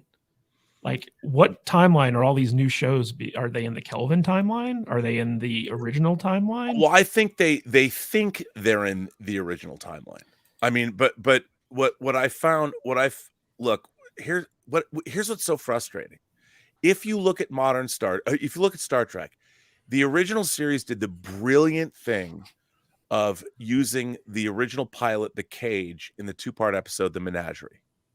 So you got to see the rejected pilot, how the sets were different, the costumes were different, people were different, but it was 11 years in previous. So they immediately establish a canonical timeline within the Star Trek universe. And then in Star Trek the Motion Picture, it takes place 5 years after the end of the original series. So if you look at the original series, which began in 1966, and Star Trek the Motion Picture, which came out in 1979, you find out that the Star Trek we know had at least 11 years of previous history that was detailed for us in the Menagerie. Yes. We saw the changes on the bridge, maybe a different bridge module. You know, who knows? We saw different uniforms. And Spock, okay, they've given you Michael Burnham one production thing. They hadn't defined who Spock was yet. He smiles, and everybody fixates on that and says, well, we have to figure out why that is. Spock hadn't come into his own. Let's make it a whole, because that's ridiculous, but whatever. Let's make it a whole thing, right? So yeah, let's turn it into, let's take a little tiny production thing. And by the way, I would say it's stupid, because Vulcans do have emotions. They just control them. There's this thought that Vulcans don't have emotions. No, within the context of Star Trek, you can see that the Romulans are an offshoot. The Vulcans were the most passionate people in the universe until the teachings of Surak came along and said, look, man, our passions are going to be our undoing. Our entire civilization is going to fall. We're all going to die unless you apply logic. And the Romulans, the people that became the Romulans, they're like, we're out of here. So they take off. The Vulcans use the teachings of Surak, revolutionize their culture, saving them from their own passions. They become the people that we are. Now, I would say, if I was a Star Trek writer, I would say that when Spock touches those plants in the Menagerie, not the cage, but for a moment, he forgets himself, and he finds there's delight there from a scientific aspect, from, wow, I've been hearing this sound since I beamed onto this planet. And these plants, I had no idea. These native plants cause this sound with my hearing. I hear everywhere. So when he's able to stop them, he forgets himself for a moment. His emotions, like, he actually smiles. And is that so bad? You know, he smiles because he takes delight in the native plants. And for a moment, you know, he lets his guard down because he's the first Vulcan in Starfleet. And Vulcans do that. Robert, do you think that Picard season 3 takes place in the same universe where the burn happens? No, because that's in the future. That hasn't happened yet. Because that was that. First of all, that might be the single dumbest thing that we've ever seen in Star Trek. There's one more dumber: detached nacelles. No, even that's not as dumb as the burn. The burn. I mean, and when you find out why the burn happens, this is why you need people that have read at least one hard science fiction novel in their lives. Read some Frank Herbert. Read some Werner Vinge. Read some Isaac Asimov. Read some Arthur C. Clarke. Read some Hal Clement. Read Heinlein. But here's the thing: the burn doesn't happen in the future. All right, it's happened in the past in the Discovery timeline. So everything is it's happened. It's happened right? further than the 25th century, right? Because the burn happens now. Is this the same timeline? Is what I'm asking, though. Well, here's okay, but there was only one Star Trek timeline. The Star Trek 09 movies happen in an alternate timeline that's created when the Narada goes through There's the time incursion. The Narada goes through, destroys the Kelvin, and that moment creates a new timeline. Right? Yep. So I don't believe that Discovery, and I don't believe what we're watching takes place in that timeline. And I think that what's happened is they've muddled. I mean, we'd have to say that. I mean, if I made a new Star Trek show, I would just get rid of.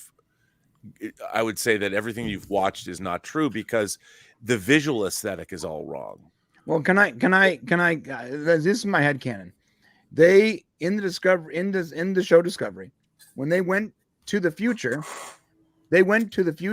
from a time that knew what the Discovery was, right? Because even in their own show, the Federation in the future knows who Michael Burnham and the Discovery is, except for right afterwards, Starfleet makes all that confidential, and no one outside of Spock and like 2 people know anything about it.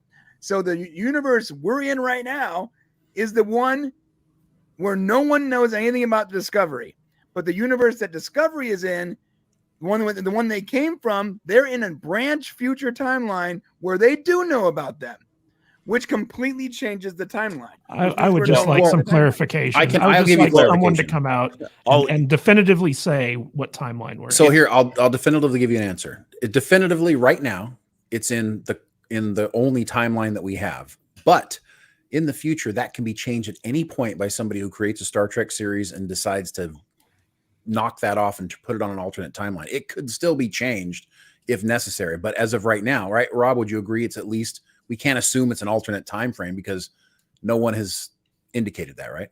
Right. I mean, canonically correct. But I would also say this.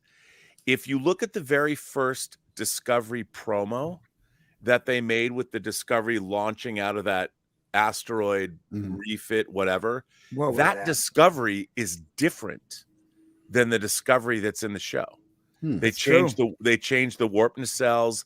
They changed the design. So here's what's really interesting.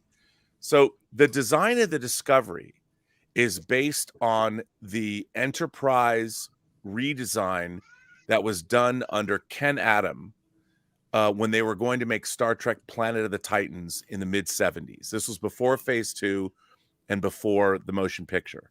So they were going, and they were in active development of a movie. So they hired the great Ken Adam, the great production designer who worked on the James Bond movies.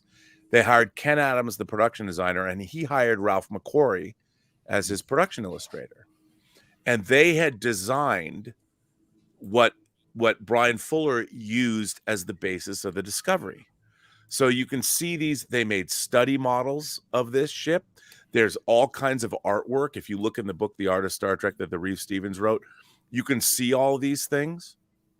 And that initial design is very reminiscent of what the Enterprise D turned out to be, with the smaller, low-slung warp nacelles. So there it was. So and then if you look at the first trailer, the teaser for Discovery, it had different warp nacelles than we finally got. So when Brian Fuller was dismissed and Nicholas Meyer was dismissed, they redesigned things again. So what's frustrating about modern Star Trek is, starting with Star Trek 09, no one cared anymore. I mean, even in the Berman era of Trek, Mike Okuda, his first job was on Star Trek 4, The Voyage Home, in 86. And then he went to Next Generation. So you had people that were working on Star Trek that knew what they were doing all the way. The Berman era was 25 seasons of Trek in 18 years, from 87 to 2005. And there was the art department was consistent. There was a real, it wasn't always perfect, but there was a real effort to make sure that this future history had consistency in it. And yes, there was lots of inconsistencies in the writing, but for the most part. But in Star Trek 09, that was all thrown out the window. Mike Okuda was back for Picard season 2 as well. Yeah. They came back. They brought him back. But it's really frustrating that they just decided, they wanted to make it their own. And it's been because the scale of the Enterprise in Star Trek 09 is like, it's 3, 4, 5 times the size of the original Enterprise. It's bigger than a Galaxy class. Right, it's massive. Starship. It's absolutely massive. None of it makes any sense, and there was no effort to try and make it consistent with anything that had come before, and that's sad because as a fan, anyone who loves Lord of the Rings or Harry Potter or Marvel Comics or whatever, it's that lore and that consistency that makes these fictional universes worth involving. Like, your favorite fictional universe has colonized your brain. It's colonized your imagination. And whether you love Wheel of Time, take your pick, James Bond, these things colonize your imagination. And I would ask this question, and this seems a little weird and esoteric. Do the creators whose work have colonized your brain, do they owe you anything? And if a corporation buys the IP that has colonized your brain and has not done a good enough job to be a custodian of that IP, and they wreck that IP through negligence or misunderstanding, and it makes you upset, do they owe you anything? Damn right they do, Rob. They owe rent. I owe rent on my brain. But I would say they expect your money. Right. They No, you're expect you right. to come back. Well, they didn't create the IP that they now own. Right. That is, like, the Star Trek IP has colonized my brain when I was 5 years old. So it's been like toxoplasmosis or whatever. It's been in my brain for 50 years. Yeah. And do they owe me? I certainly been paying them enough money. This place is filled with thousands and thousands of dollars. I think George R.R. Martin owes us an ending at the very least. Well, we that's owe a him very, but he's only one man. Yeah. You know, Hey, guys. and Sorry, Anyway. we got some super chats here, and I'm sure they'll bring up more. We missed this earlier. I'm sorry, Ensign Ricky. Chicago-born Trekker here. Shaw is from Chicago, and you are as well. Where in Chicago did you grow up? Well, he's not here to answer, but I can tell you where. According to Google, the suburbs right outside the city, whatever that means to you. I've never been to Chicago. Actually, no, I was in Chicago once in the airport. I had some pizza and then got right back on the plane. So, what about where Leroy Brown comes from? On the south side of Chicago, in the baddest part of town. Bad Leroy also Brown. from Buo Magic. Jesus Christ. Bua? Sup, Deacon? Sup, Bua? Sup, Deacon? I got to tell you, That's a respectable super chat. Yeah, that's a great super chat. Of course, Deacon, of course, from 12 Monkeys. You know, we didn't get a chance to talk to Todd about his entire career. The guy, you know, I said it earlier. I said 134 credits he has. I mean, that's a lot. I felt really dumb when I asked him the Shatner question. He was like, I was on a TV show with Shatner. It was Shit My Dad Says. And I remember watching that show. It was a great show. I love Shatner. But hey, I was like, oh, I can't believe he was also on Boston Legal with him. Yeah. Yes. Well, he's been on Star Trek before. He's been on Star Trek, yeah. He played, well, a Romulan and a Klingon and a Vulcan in the same episode. Hey, Rob, is Ro Laren still alive from Foxhound for $1.99? Thank you, Foxhound. What can we say? Terry's told me that she's dead. I'm like, what if a Klingon bird of prey was sitting right there? You know, what intelligence, you know, and what if there's like a single positronic molecule in space? Oh, yeah. I heard that she's dead like you did, but I also heard that if they wanted to bring her back, they left just enough time for a transport to have happened. DNA was in that earring that she gave. No, I think that she had Klingon operatives, man. Journey's End, Walter Koenig is from Chicago. That's true. Awesome. Of course, Chekhov, if you guys don't know who he is, Chekhov from the original series. He's a cool guy. He actually bought my book. So Did he really? Yeah, he did. I'll be right back again. Cool. Okay.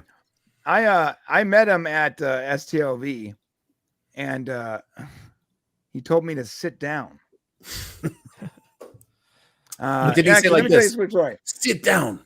Yeah, we're in that great hall, and so if you've ever been to STLV, there's this like big space where on the stage a lot of the Star Trek people are talking or whatever, or are playing music or whatever they're doing. People come in and go out, right?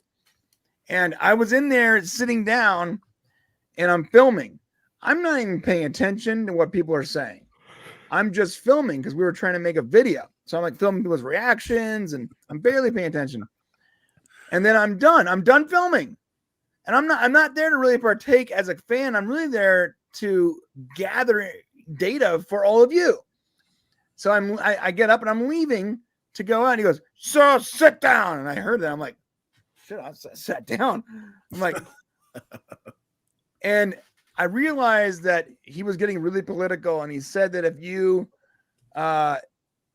love Star Trek and you love Donald Trump, you can leave now. And I would just happen to have been leaving at that time. Oh my God. And I'm halfway It out. looked like you were leaving. He looked at me like it looked like I was like challenging him or something. But you weren't even paying attention. I wasn't even paying attention. So We I all sat know down, how you are, so it's all good. and then he continued on like he had like a victory because he made me sit down. Look, guys, I didn't even know he was. Later on, I went back to the hotel and I'm looking at the footage. I'm like, oh, I get it now. You need to be present, sir. You need to be present. So he yelled at me to sit down, and then he didn't even address me afterwards. Seemed like a nice guy. Brian, have you ever been at the Star Trek convention when Jason Isaac is on stage? That dude gets super. You know what's crazy is like I love Jason Isaac as an actor. Like when he's up on stage talking about like Star Trek and acting stuff, he's fantastic. But like he goes super political, like from 0 to 60 real quick. And he's kind of a Trek enemy, you know, like a Trek fan enemy for like legacy Trek fans after the crap he said, you know, when the first season of Discovery came out. Yeah. He says, he basically said, I don't care if they don't watch. They're going to watch anyways, you know. And I was like, well, you know, you're not even a Trek guy. You know, he's a good actor, but he hasn't been in Star Trek before. It really was tone deaf for him to say that. And William Shatner had to come out and kick his ass for us. Which thank you, Bill, for letting him know, putting him in his place. Yeah, William Shatner handled business that day. Yeah, hey, Zachary 3001 for $5. No comment, just $5. Thank you, Zachary. Thank you, Zachary. Appreciate the super chats. And we appreciate all the super chats, guys. It's really helpful to the channel, and we appreciate it. There's a super chat here for Rob. I'm going to save from Dustin Cole. By the way, you missed my last question. No, I got it, man. See, Dustin had to give you more money, so we should give something free to Dustin Cole. You are awesome. Yes. From Son of John, if the fans want a Terry Matalas Star Trek, then the fans need to sign up for Terry Trek. Yes. Fans need to do the letter writing campaign to Paramount. Fans need to make it so engaged. Yes, terrytrek.com. Go sign the petition. Thank you, Son of John. Put on my hat while we're here. Yep, there you go. Yeah, okay. Yeah, shameless. Do you think that Legacy is in trouble as Paramount wants to cut cost and Academy adds another title to their current slate? From Oliver Lavalier Farage for $5. I can answer this question, Oliver. Legacy, it's not that Legacy's in trouble. It's that Legacy has never been a thing yet. So as you'll see, as we get to the end of Picard season 3, Terry does, as he promised back at the New York Comic-Con, he does give us an opportunity to continue the story. And he said, I would have called it Star Trek Legacy. So, but here's the thing is Paramount has not grasped it yet. Now we can share some info with you. I don't think we were going to share this info, Brian, but I think we could share it now since we haven't put it out yet. Something you guys don't know. The whole world doesn't know, in fact. But we're going to share it with you right now. That is that right after Terry Matalas said he was going to call his new show Star Trek Legacy. Oh, you're going to break this right now? I am. I'm going to break it right now. Oh my God. Okay. I'm going to break it right now. Right. What happened was CBS went out and bought StarTrekLegacy.com. They went out and bought it, and then they pointed it towards the Paramount.com servers. And so the reason we know this is a little more information. The reason we know this is because the old servers were still updating. I have the screenshots, but it was owned by a domain farm. A domain farm is a company that basically buys a bunch of domain names for the purpose of selling them. I know because when he said Star Trek Legacy, I immediately went to go buy StarTrekLegacy.com. Of course, because I want to be the guy who sells it to Paramount. But it was owned. And the premium price for it was like $8,500. So obviously I'm not going to buy it. Later on, a few days later, I go to see once again who the who is information is. Just maybe I can trace that back to who owns it. And then all of a sudden now it's owned by CBS CID. And additionally, now the name servers had one additional name server, and it was Paramount Plus. Yeah. The 3 other name servers were still there for the old company, which means someone quickly bought it and quickly pointed at the name server just to park it. Yeah, and we're going to put that in a video coming up too, just to kind of go through. We'll go through it better for you guys. But what essentially that means one of two things. It means one of two things. It means, well, we want to be able to capitalize on this idea that Terry's put out there, and make sure that nobody else, we can point something to it, maybe Paramount Plus or something like that. So if you go to StarTrekLegacy.com, then you go to Paramount Plus. It could be that, or it could be, okay, there's traction on Star Trek Picard season 3. If we want to do Star Trek Legacy, we need to buy it now, because if we want to do it later, it's going to cost us, $20, $30, $40, $50,000 to buy the domain name. So that's probably, it's one of those two stories. I would like to believe it's because there's something happening in the background that says, you look, Paramount wants to make Star Trek Legacy, but as of right now, that still hasn't happened. They still haven't approached Terry about doing it. And we're really hoping that by the end of the season, when fans freak out at the end of it, because I really believe everybody's going to be super excited at the end of this show, that they finally they wake up and smell the coffee, right? We need a petition to get Tyler Sheridan to promote Terry Matalas as the future showrunner. No, he'll steal him. We don't want no. Paramount will listen. Paramount will actually listen to him. Yeah, but he'll steal him for a Yellowstone knockoff. We don't want that. I hear you though. I mean, yeah, good point. Super chat from Good Tea. Oh, go ahead, Rob. Oh no, please read the super chat. Good Tea, nice house, $5. Confession: I have gone from wishing Captain Shaw choked on a green steak in episode 1 to wanting to wipe his tears in the last episode. Yeah, all of us. Well said. Dude, for a minute there, I thought they had killed off Shaw when he falls out of the turbo lift. And I was like, if they had killed Shaw right then and there, I'd have turned off the episode and just stopped watching. Yeah, I saw that when I saw him going down the corridor, and then one guy gets shot, and then gets shot. I'm like, no, turn around, Todd, go back. Oh man. Well, to me, I think it's really. Here's what I don't understand about where the direction is. I feel that since 2009, there has been this effort that people think to themselves, okay, how, because they look at IPs, Harry Potter, Marvel, DC, even Paramount, Transformers, even though it's Amblin. I mean, it's owned by DreamWorks. They're looking at, and franchise properties make $1 billion. That's what they're looking for. Right. And they've been thinking, like J.J. Abrams, all these people thinking like, okay, we can make this $1 billion franchise.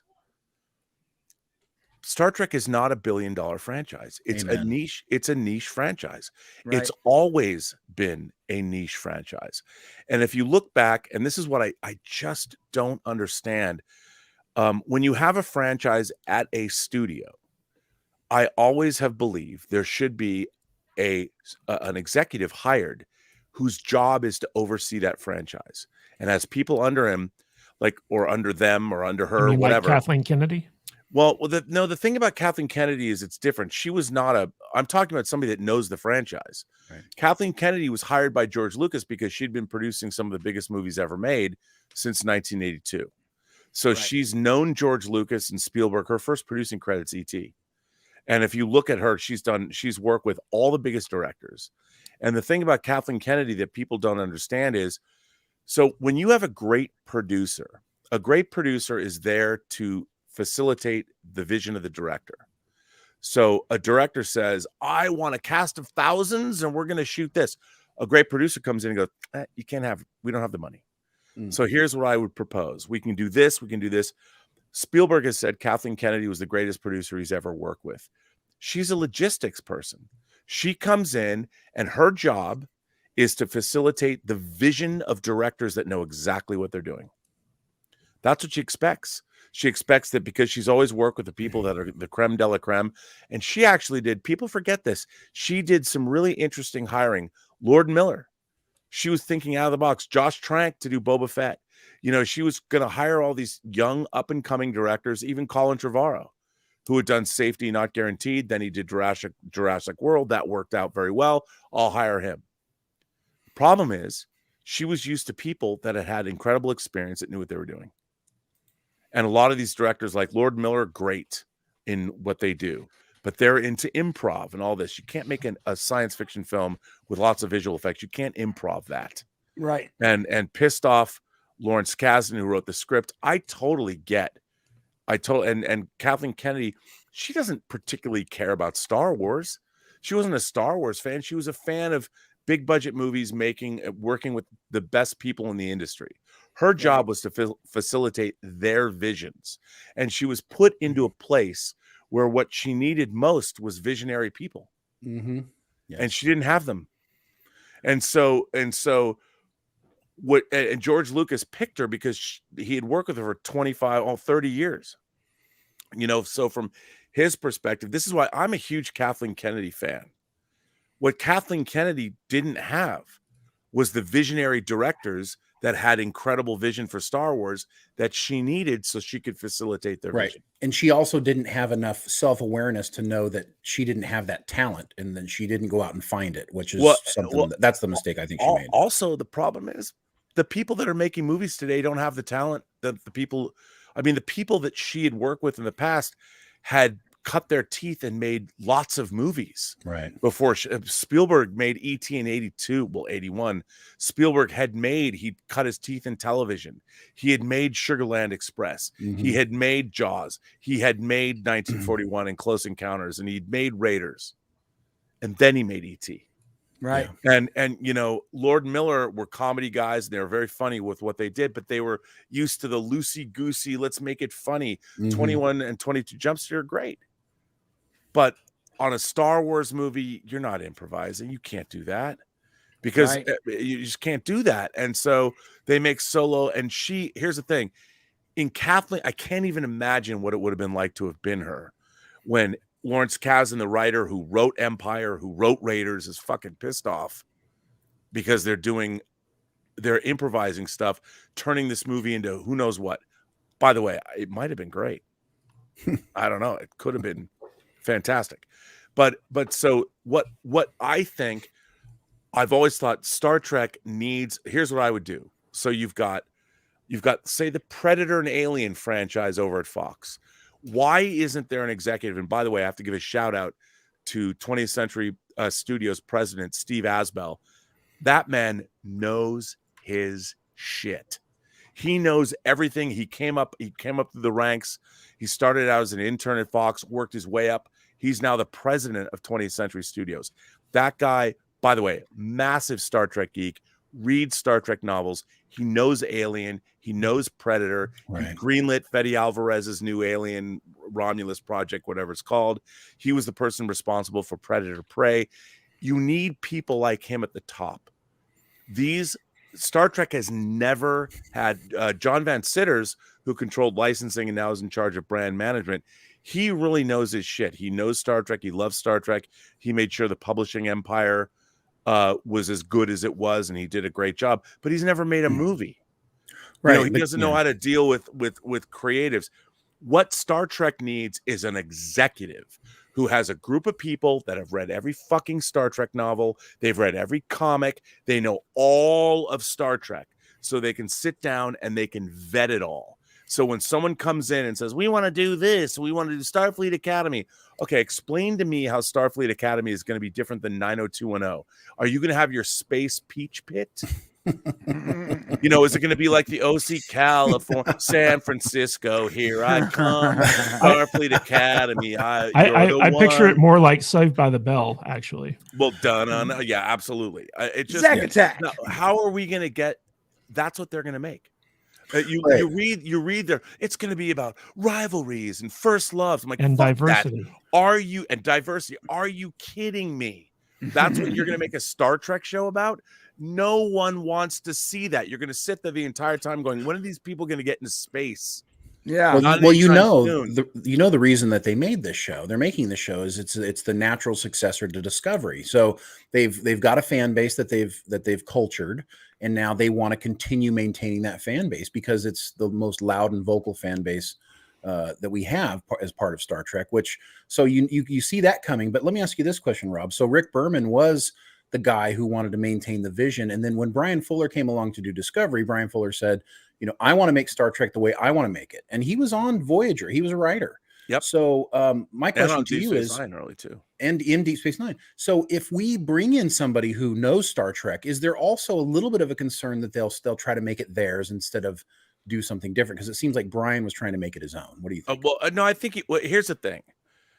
I would say one of the great reimaginings of a familiar mythology in television history is Hannibal. Yes, It's and Brian Fuller took. You had Michael Mann doing Manhunter, Red Dragon. Then you had, of course, Silence of the Lambs made. Then you had Ridley Scott doing Hannibal. Then you had Brett Ratner redoing Red Dragon as Red Dragon instead of Manhunter, and all of these. I mean, and yet he took that familiar mythology and reinvented it, spun it around on its head, and created one of the great horror TV shows of all time. Right, but was he too close to Star Trek? Maybe he loved it too much because of his ideologies. Do you think that might be what? I actually think Les Moonves had a lot more to do with the problems there. Well, with it ending, but not with the new. Not with. But I would say, having read all of what they were going to do, they had some really, really interesting approaches. Maybe he reinvented it too much, but what I think that Brian Fuller was going to do is what I thought that they should have done is I really thought that Brian Fuller, Star Trek Discovery, was basically a reboot. It was a reimagining of Star Trek. And it started at a point so what Brian Fuller was saying, and I've never actually asked him this. I mean, I did a long interview with him about horror on my channel and stuff, but I think that what he was doing was reimagining Star Trek, and he was doing it pre-original series. And he wanted to do things like make the Klingons more alien. Right. But and do things where it was not necessarily, when he called it a prequel, I think it was that the prequel was for him to reboot Star Trek. So it was a reboot. Yeah, I think it was. I think it was a complete reboot that would make more sense. Reimagining of what Star Trek could be. And then everyone gets caught up in this whole continuity because, and rightfully so, because Star Trek has had a long continuity that people, I mean, how many TV shows have Mr. Scott's Guide to the Enterprise or blueprints or concordances, or Star Trek is the most examined TV show in the world in terms of its lore. No one's ever, and I think if you buy into Star Trek, it's one thing to reimagine it, but the fan base, here's the thing, the Star Trek fan base is old and is aging out. There's not a lot of new and young fans, and if they are new and young, they like Star Trek in a different way. They like the ideology. They like the representation.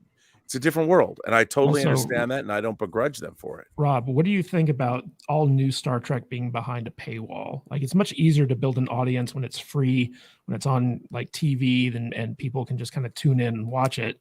But now everything is like you have to pay a monthly subscription. TV wasn't free either, though, Matt. Cable wasn't free. No, I mean it was back in in the 80s, 70s, and 80s. It was still free if you didn't have cable because you could get it on broadcast. Everybody paid for it, though. I mean, you had to pay your cable provider at least $100 a month. But what I'm talking about here is that on the big networks, this stuff was easily accessible. Yeah. Nowadays, like how many people subscribe to Paramount Plus, and of those people, how many of them are watching Star Trek? And of those people, how many of them are watching Star Trek with their kids? I think that's a very valid question. But again, I would say that's just a function of the new era that we live in. I think the real question is like I've even advocated for an entire reboot of Star Trek. The same way that Hannibal is a reimagining of all of Thomas Harris's books. He wrote four books. He wrote Red Dragon, Silence of the Lambs. Well, I mean, I'll tell you how I fell in love with Star Trek, right? It's when I got home from school around 3:00, the local affiliate would run Star Trek Next Generation reruns at 5:00. And I'd sit there and I'd watch them till my dad got home, and then he'd watch some Star Trek with me. And that created like the experience of becoming a Star Trek fan. for an entire generation of people. Yep. Right. We Me too. don't have that experience anymore, right? No. Especially considering that now Star Trek swears, it's got sexual situations in it, sometimes nudity, graphic violence. It's like, how many people are actually watching Star Trek with their kids nowadays? Well, that also begs the question of what the networks forced them to do, and what they would have done had there not been networks forcing them to abide certain guidelines. So we maybe have gotten lucky that we got to watch Star Trek as a kid. But we also live in a world where 12-year-olds can go on to Pornhub or RedTube or YouPorn, whatever, and watch hardcore pornography at the click of a button. In my world, there was mythological Playboy magazines buried under a tree in the woods, which, by the way, is true. And we as kids knew we would go out into the woods, and we knew where the Playboys were. Right. And you'd go out and they were there. Mhm. And it was like this weird legacy thing. People would take nudie magazines and put them in the woods. And I live in Seattle. Nobody put them in plastic bags, so they had been rained on. And that's the world. This is true. By the way, I know. I remember. I was there. I grew up with all this stuff, and so I would say miss the good old days of magazines. Our world has completely changed, Right. and I think what has suffered is great storytelling. Because great storytelling is eternal and it's universal. Amen. And the fact that Shakespeare's great stories keep getting reinvented over and over and over and over again, whether you talk about Greek myths, I mean, just today in the trades on Deadline, Austin Butler has been cast to play Danny, the lead character in Don Winslow's book, City on Fire. And Don Winslow has written 3 books. I just finished City of Dreams. I'm a huge Don Winslow fan. I've read a lot of his books. Oliver Stone made his book Savages into a movie. But so the thing about his crime thrillers is that they're a riff on the Odyssey and the Iliad. Right. And so he wrote these books about the Italian and the Irish mafia going after one another. Books are great. I've read, as I said, I read the first one. I now have the second one. Now they're making a movie with Austin Butler. The guy made a crime thriller based on the Odyssey and the Iliad. I think nowadays, the problem with our creators is they've only ever watched TV shows and movies. They haven't read enough. They haven't studied structurally storytelling. Whereas the people that wrote original Star Trek, I mean, Roddenberry is a World War II vet. That he was a cop. He was the speechwriter for the chief of police of Los Angeles. Yeah, Rob, to your point about storytelling, Gary Nerdrotic just tweeted out a article from TV Line saying that barely 1/3 of the viewers of the Rings of Power TV show finished streaming season 1. Barely 1/3 watched the whole season. That show was terrible. Yeah, I mean, it goes to your storytelling point where like the Amazon invested $1 billion in 2 guys who'd never made anything before. They did the rejected Star Trek 3 script, and basically these guys had no understanding of what good storytelling is because they're from the Bad Robot Incubator. Yeah, and they created this terrible fan fiction for Lord of the Rings.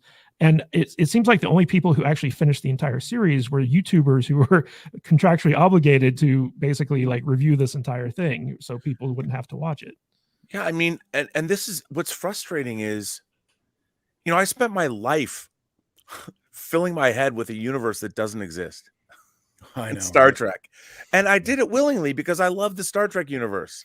Yeah. And what was funny was all the blueprints and all the technical manuals, all of that stuff were written and created by people that loved Star Trek. That's right. That loved Star Trek. And I have literally shelves of 2 shelves of books, 1,000 novels. No one wrote a Star Trek novel because they thought they were going to get rich. They wrote a Star Trek novel because they loved Star Trek. But let me ask you this, guys. So like you have Rings of Power season 1, terrible, right? Could they pull a Terry Matalas and make a season 2 that was actually good and bring people back into the fold? Is that possible? Maybe. I mean, I honestly believe that no story, the quality of a story has nothing to do with what comes before or after it. Every story, even if it's within a franchise, has to be allowed to exist on its own terms. And that's one of the frustrating things about Star Trek Picard season 3 is you have to take into account seasons 1 and 2 because there is continuity there they have to deal with. And that's why it's frustrating. Well, what about Picard's robot? He's the same man. I get it. Brian, rock the rest of the super chats, please, sir. Yeah, Marcus Quintus, watch the Valiant Renegade live stream Disney shareholder meeting. Epic. P.S. Thank you, Rob, for hooking me into Star Trek Picard season 3 when I had given up hope. Isn't that nice? I mean, all I did was call it like I saw it. No one gives us any credit, Rob. No one. They all just thank you. Well, you guys were the only other. A long time, it was only you. It was only you that you guys were the only people in the wilderness with me, and we couldn't say anything. We can't. Zephyr Anderson, the Enterprise G with Shaw 7-9 and Children of TNG going episodic with 3-season arc. Muttley left. Yeah, that'd be great. You know, We haven't even seen the Enterprise F yet. we haven't even seen the Enterprise F yet. That's true. That's true. Just pointing it out. Andre Benson, people mad because you have guests like Todd and Terry. That is accurate, true. actually. Yeah, That's so pretty, true. that's pretty true, bro. There's passive aggressive people. I won't say any names, but there are some channels who like come and watch our show and then like say nasty things in the thing over here and then go onto Twitter, especially social media, and onto their shows and say they told us what it was all, they gave it to us. And I'm like, you never said shit. You were sitting in the super chat. They were sitting in the chat the whole time. So why would anybody, this is what I don't understand. As a Star Trek fan, I would watch anything or read anybody that could provide me with insight or information. And I would never think to myself, oh, I'm going to resent these people for bringing me the creators of the thing I love so much. Well, the reason why is because, so if let's say you're a new Trek show, like you cover new Star Trek, and you've, loved everything, you've said it's all wonderful. Discovery's great. Picard season 1 and 2 is great. It's all great. Hey, we can just love Trek. And then all of a sudden, these guys start coming on shows where we've been saying, well, it really hasn't been very good Star Trek, so now these guys kind of get upset because we're getting access that they feel like because they've been shilling the whole time for Star Trek and not being totally honest about how they feel, that they should actually get all the people to come on and onto their shows. That's kind of where it comes from. And so we got that hate. You've got the Doom cult hate. You've got the new Trek people who want us to shill for new Trek that we don't. So there's just a lot of it out there, and it's very frustrating. What's really weird is none of that is about the actual process of making television and movies. Right. You're talking about, all these people are talking about the finished product. We're actually interested in how does the sausage get made. Amen. And we're reaching out to people. I mean, I've been working in the entertainment business for 34 years. And so when I know people and I want to talk about, not to toot my own horn, but I do my Designing Hollywood podcast talking to Academy Award winning costume designers, and no one ever gets mad at me about that. I just want people to watch it.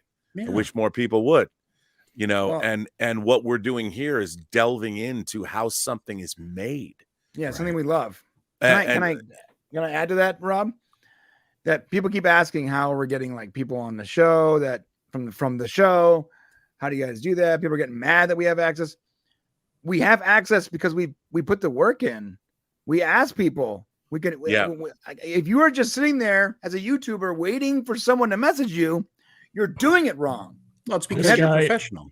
This guy over here, he actually picks up this thing called a phone and keeps calling people until they answer him. That's how it works. You guys. That's how it works. No one's coming to us and saying, "Hey, let's give you guys this tiny show. Let's give you guys access." No, Shane is physically calling, texting, and writing people on a daily, hourly basis. It's work, baby. It's work. You got to put the work in. If you want it. If you don't, then you can wait too. Maybe people they close a lot of one doors day before they open them. Just so you know, it's not easy. And plenty of people have said no. Plenty. Right. I would say it's like a 10-to-1 ratio right now. So also you have to have some kind of credibility with the people you're talking to, or at least know how to talk to them. Right. You know, and it's again, I understand everybody's special. I don't want to, you know, I don't want to ever, but I mean, you know, there's a reason why people will talk to you, Right. and you have to have a certain credibility, or you know, and I'm not saying that I have that credibility or that you have that credibility, that any of us have that credibility, but you know, there's ways you can approach people, Right. and talk to them and get them to believe and trust you to And come on trust your you. show. That's important. Trust. Like if you didn't, some people were mad because they didn't like get screeners or whatever. Well, you might not have gotten to the level yet where they know you enough to know they can trust you.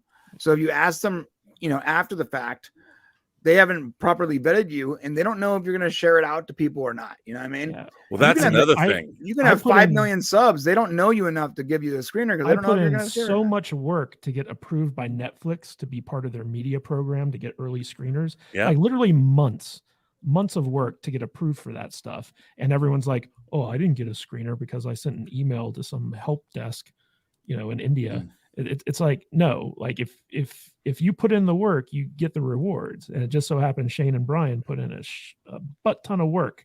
Well, also to do this. Look at the Popcast videos you guys have done. Just look at the actual quality of the production of your content.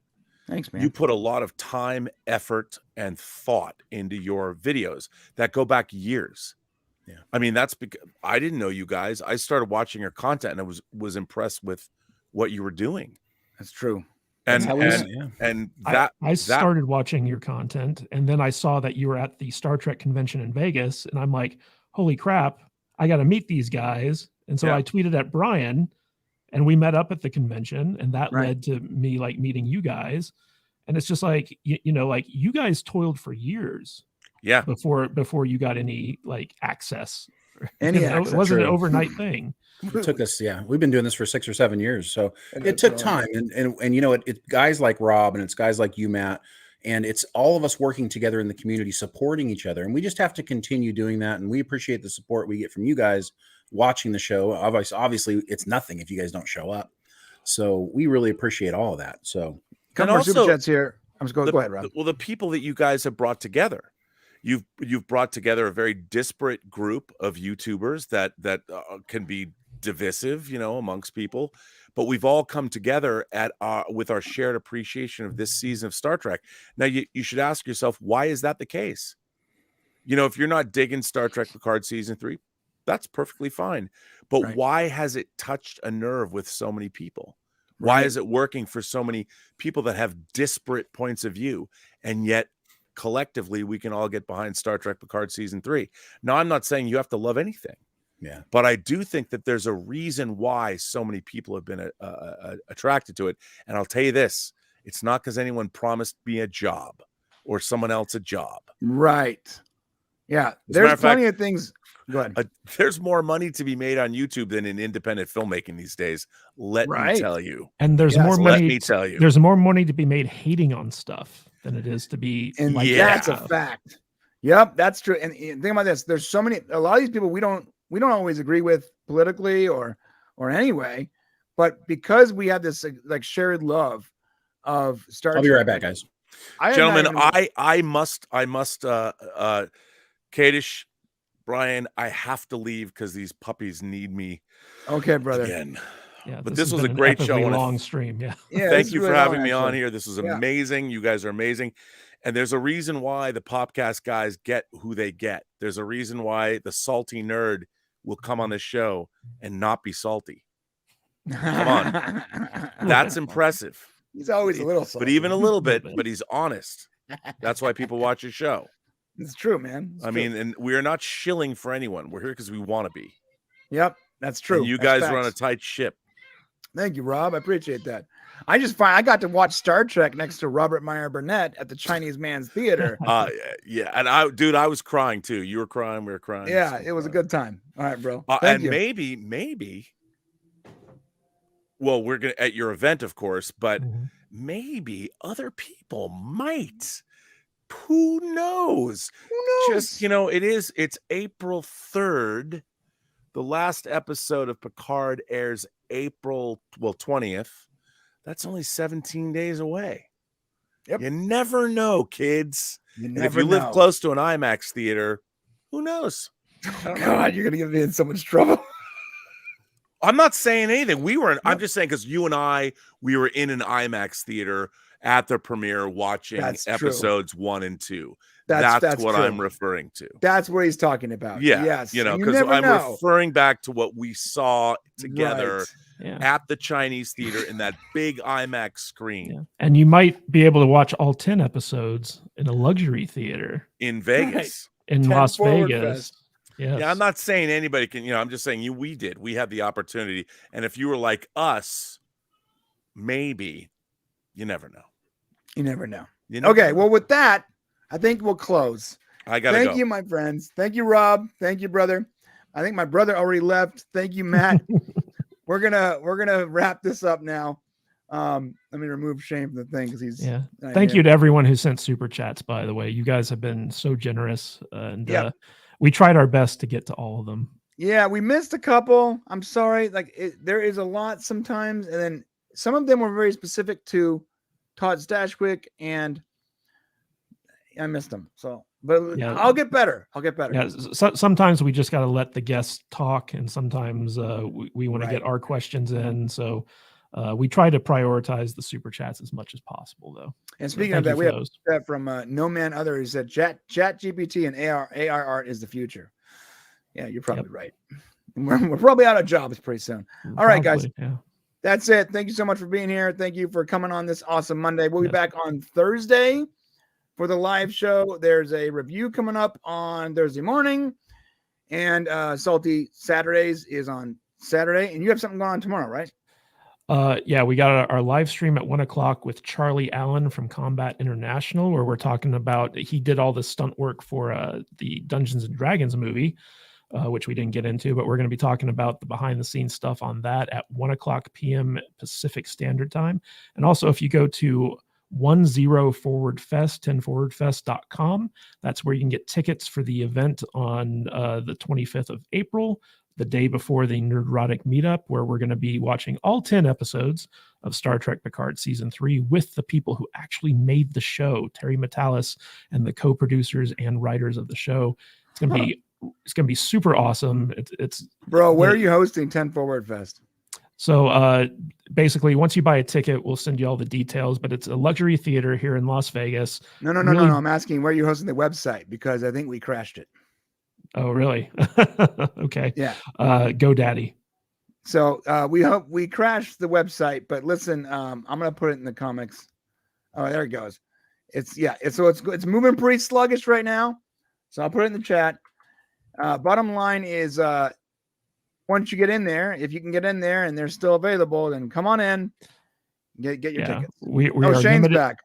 Hey, we're guys. limiting the number So- of tickets we're selling because of the theater, the number of seats.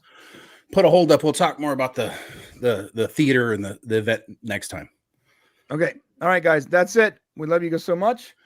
Again, thank you for being here. And we'll see you. Appreciate you guys. Adios.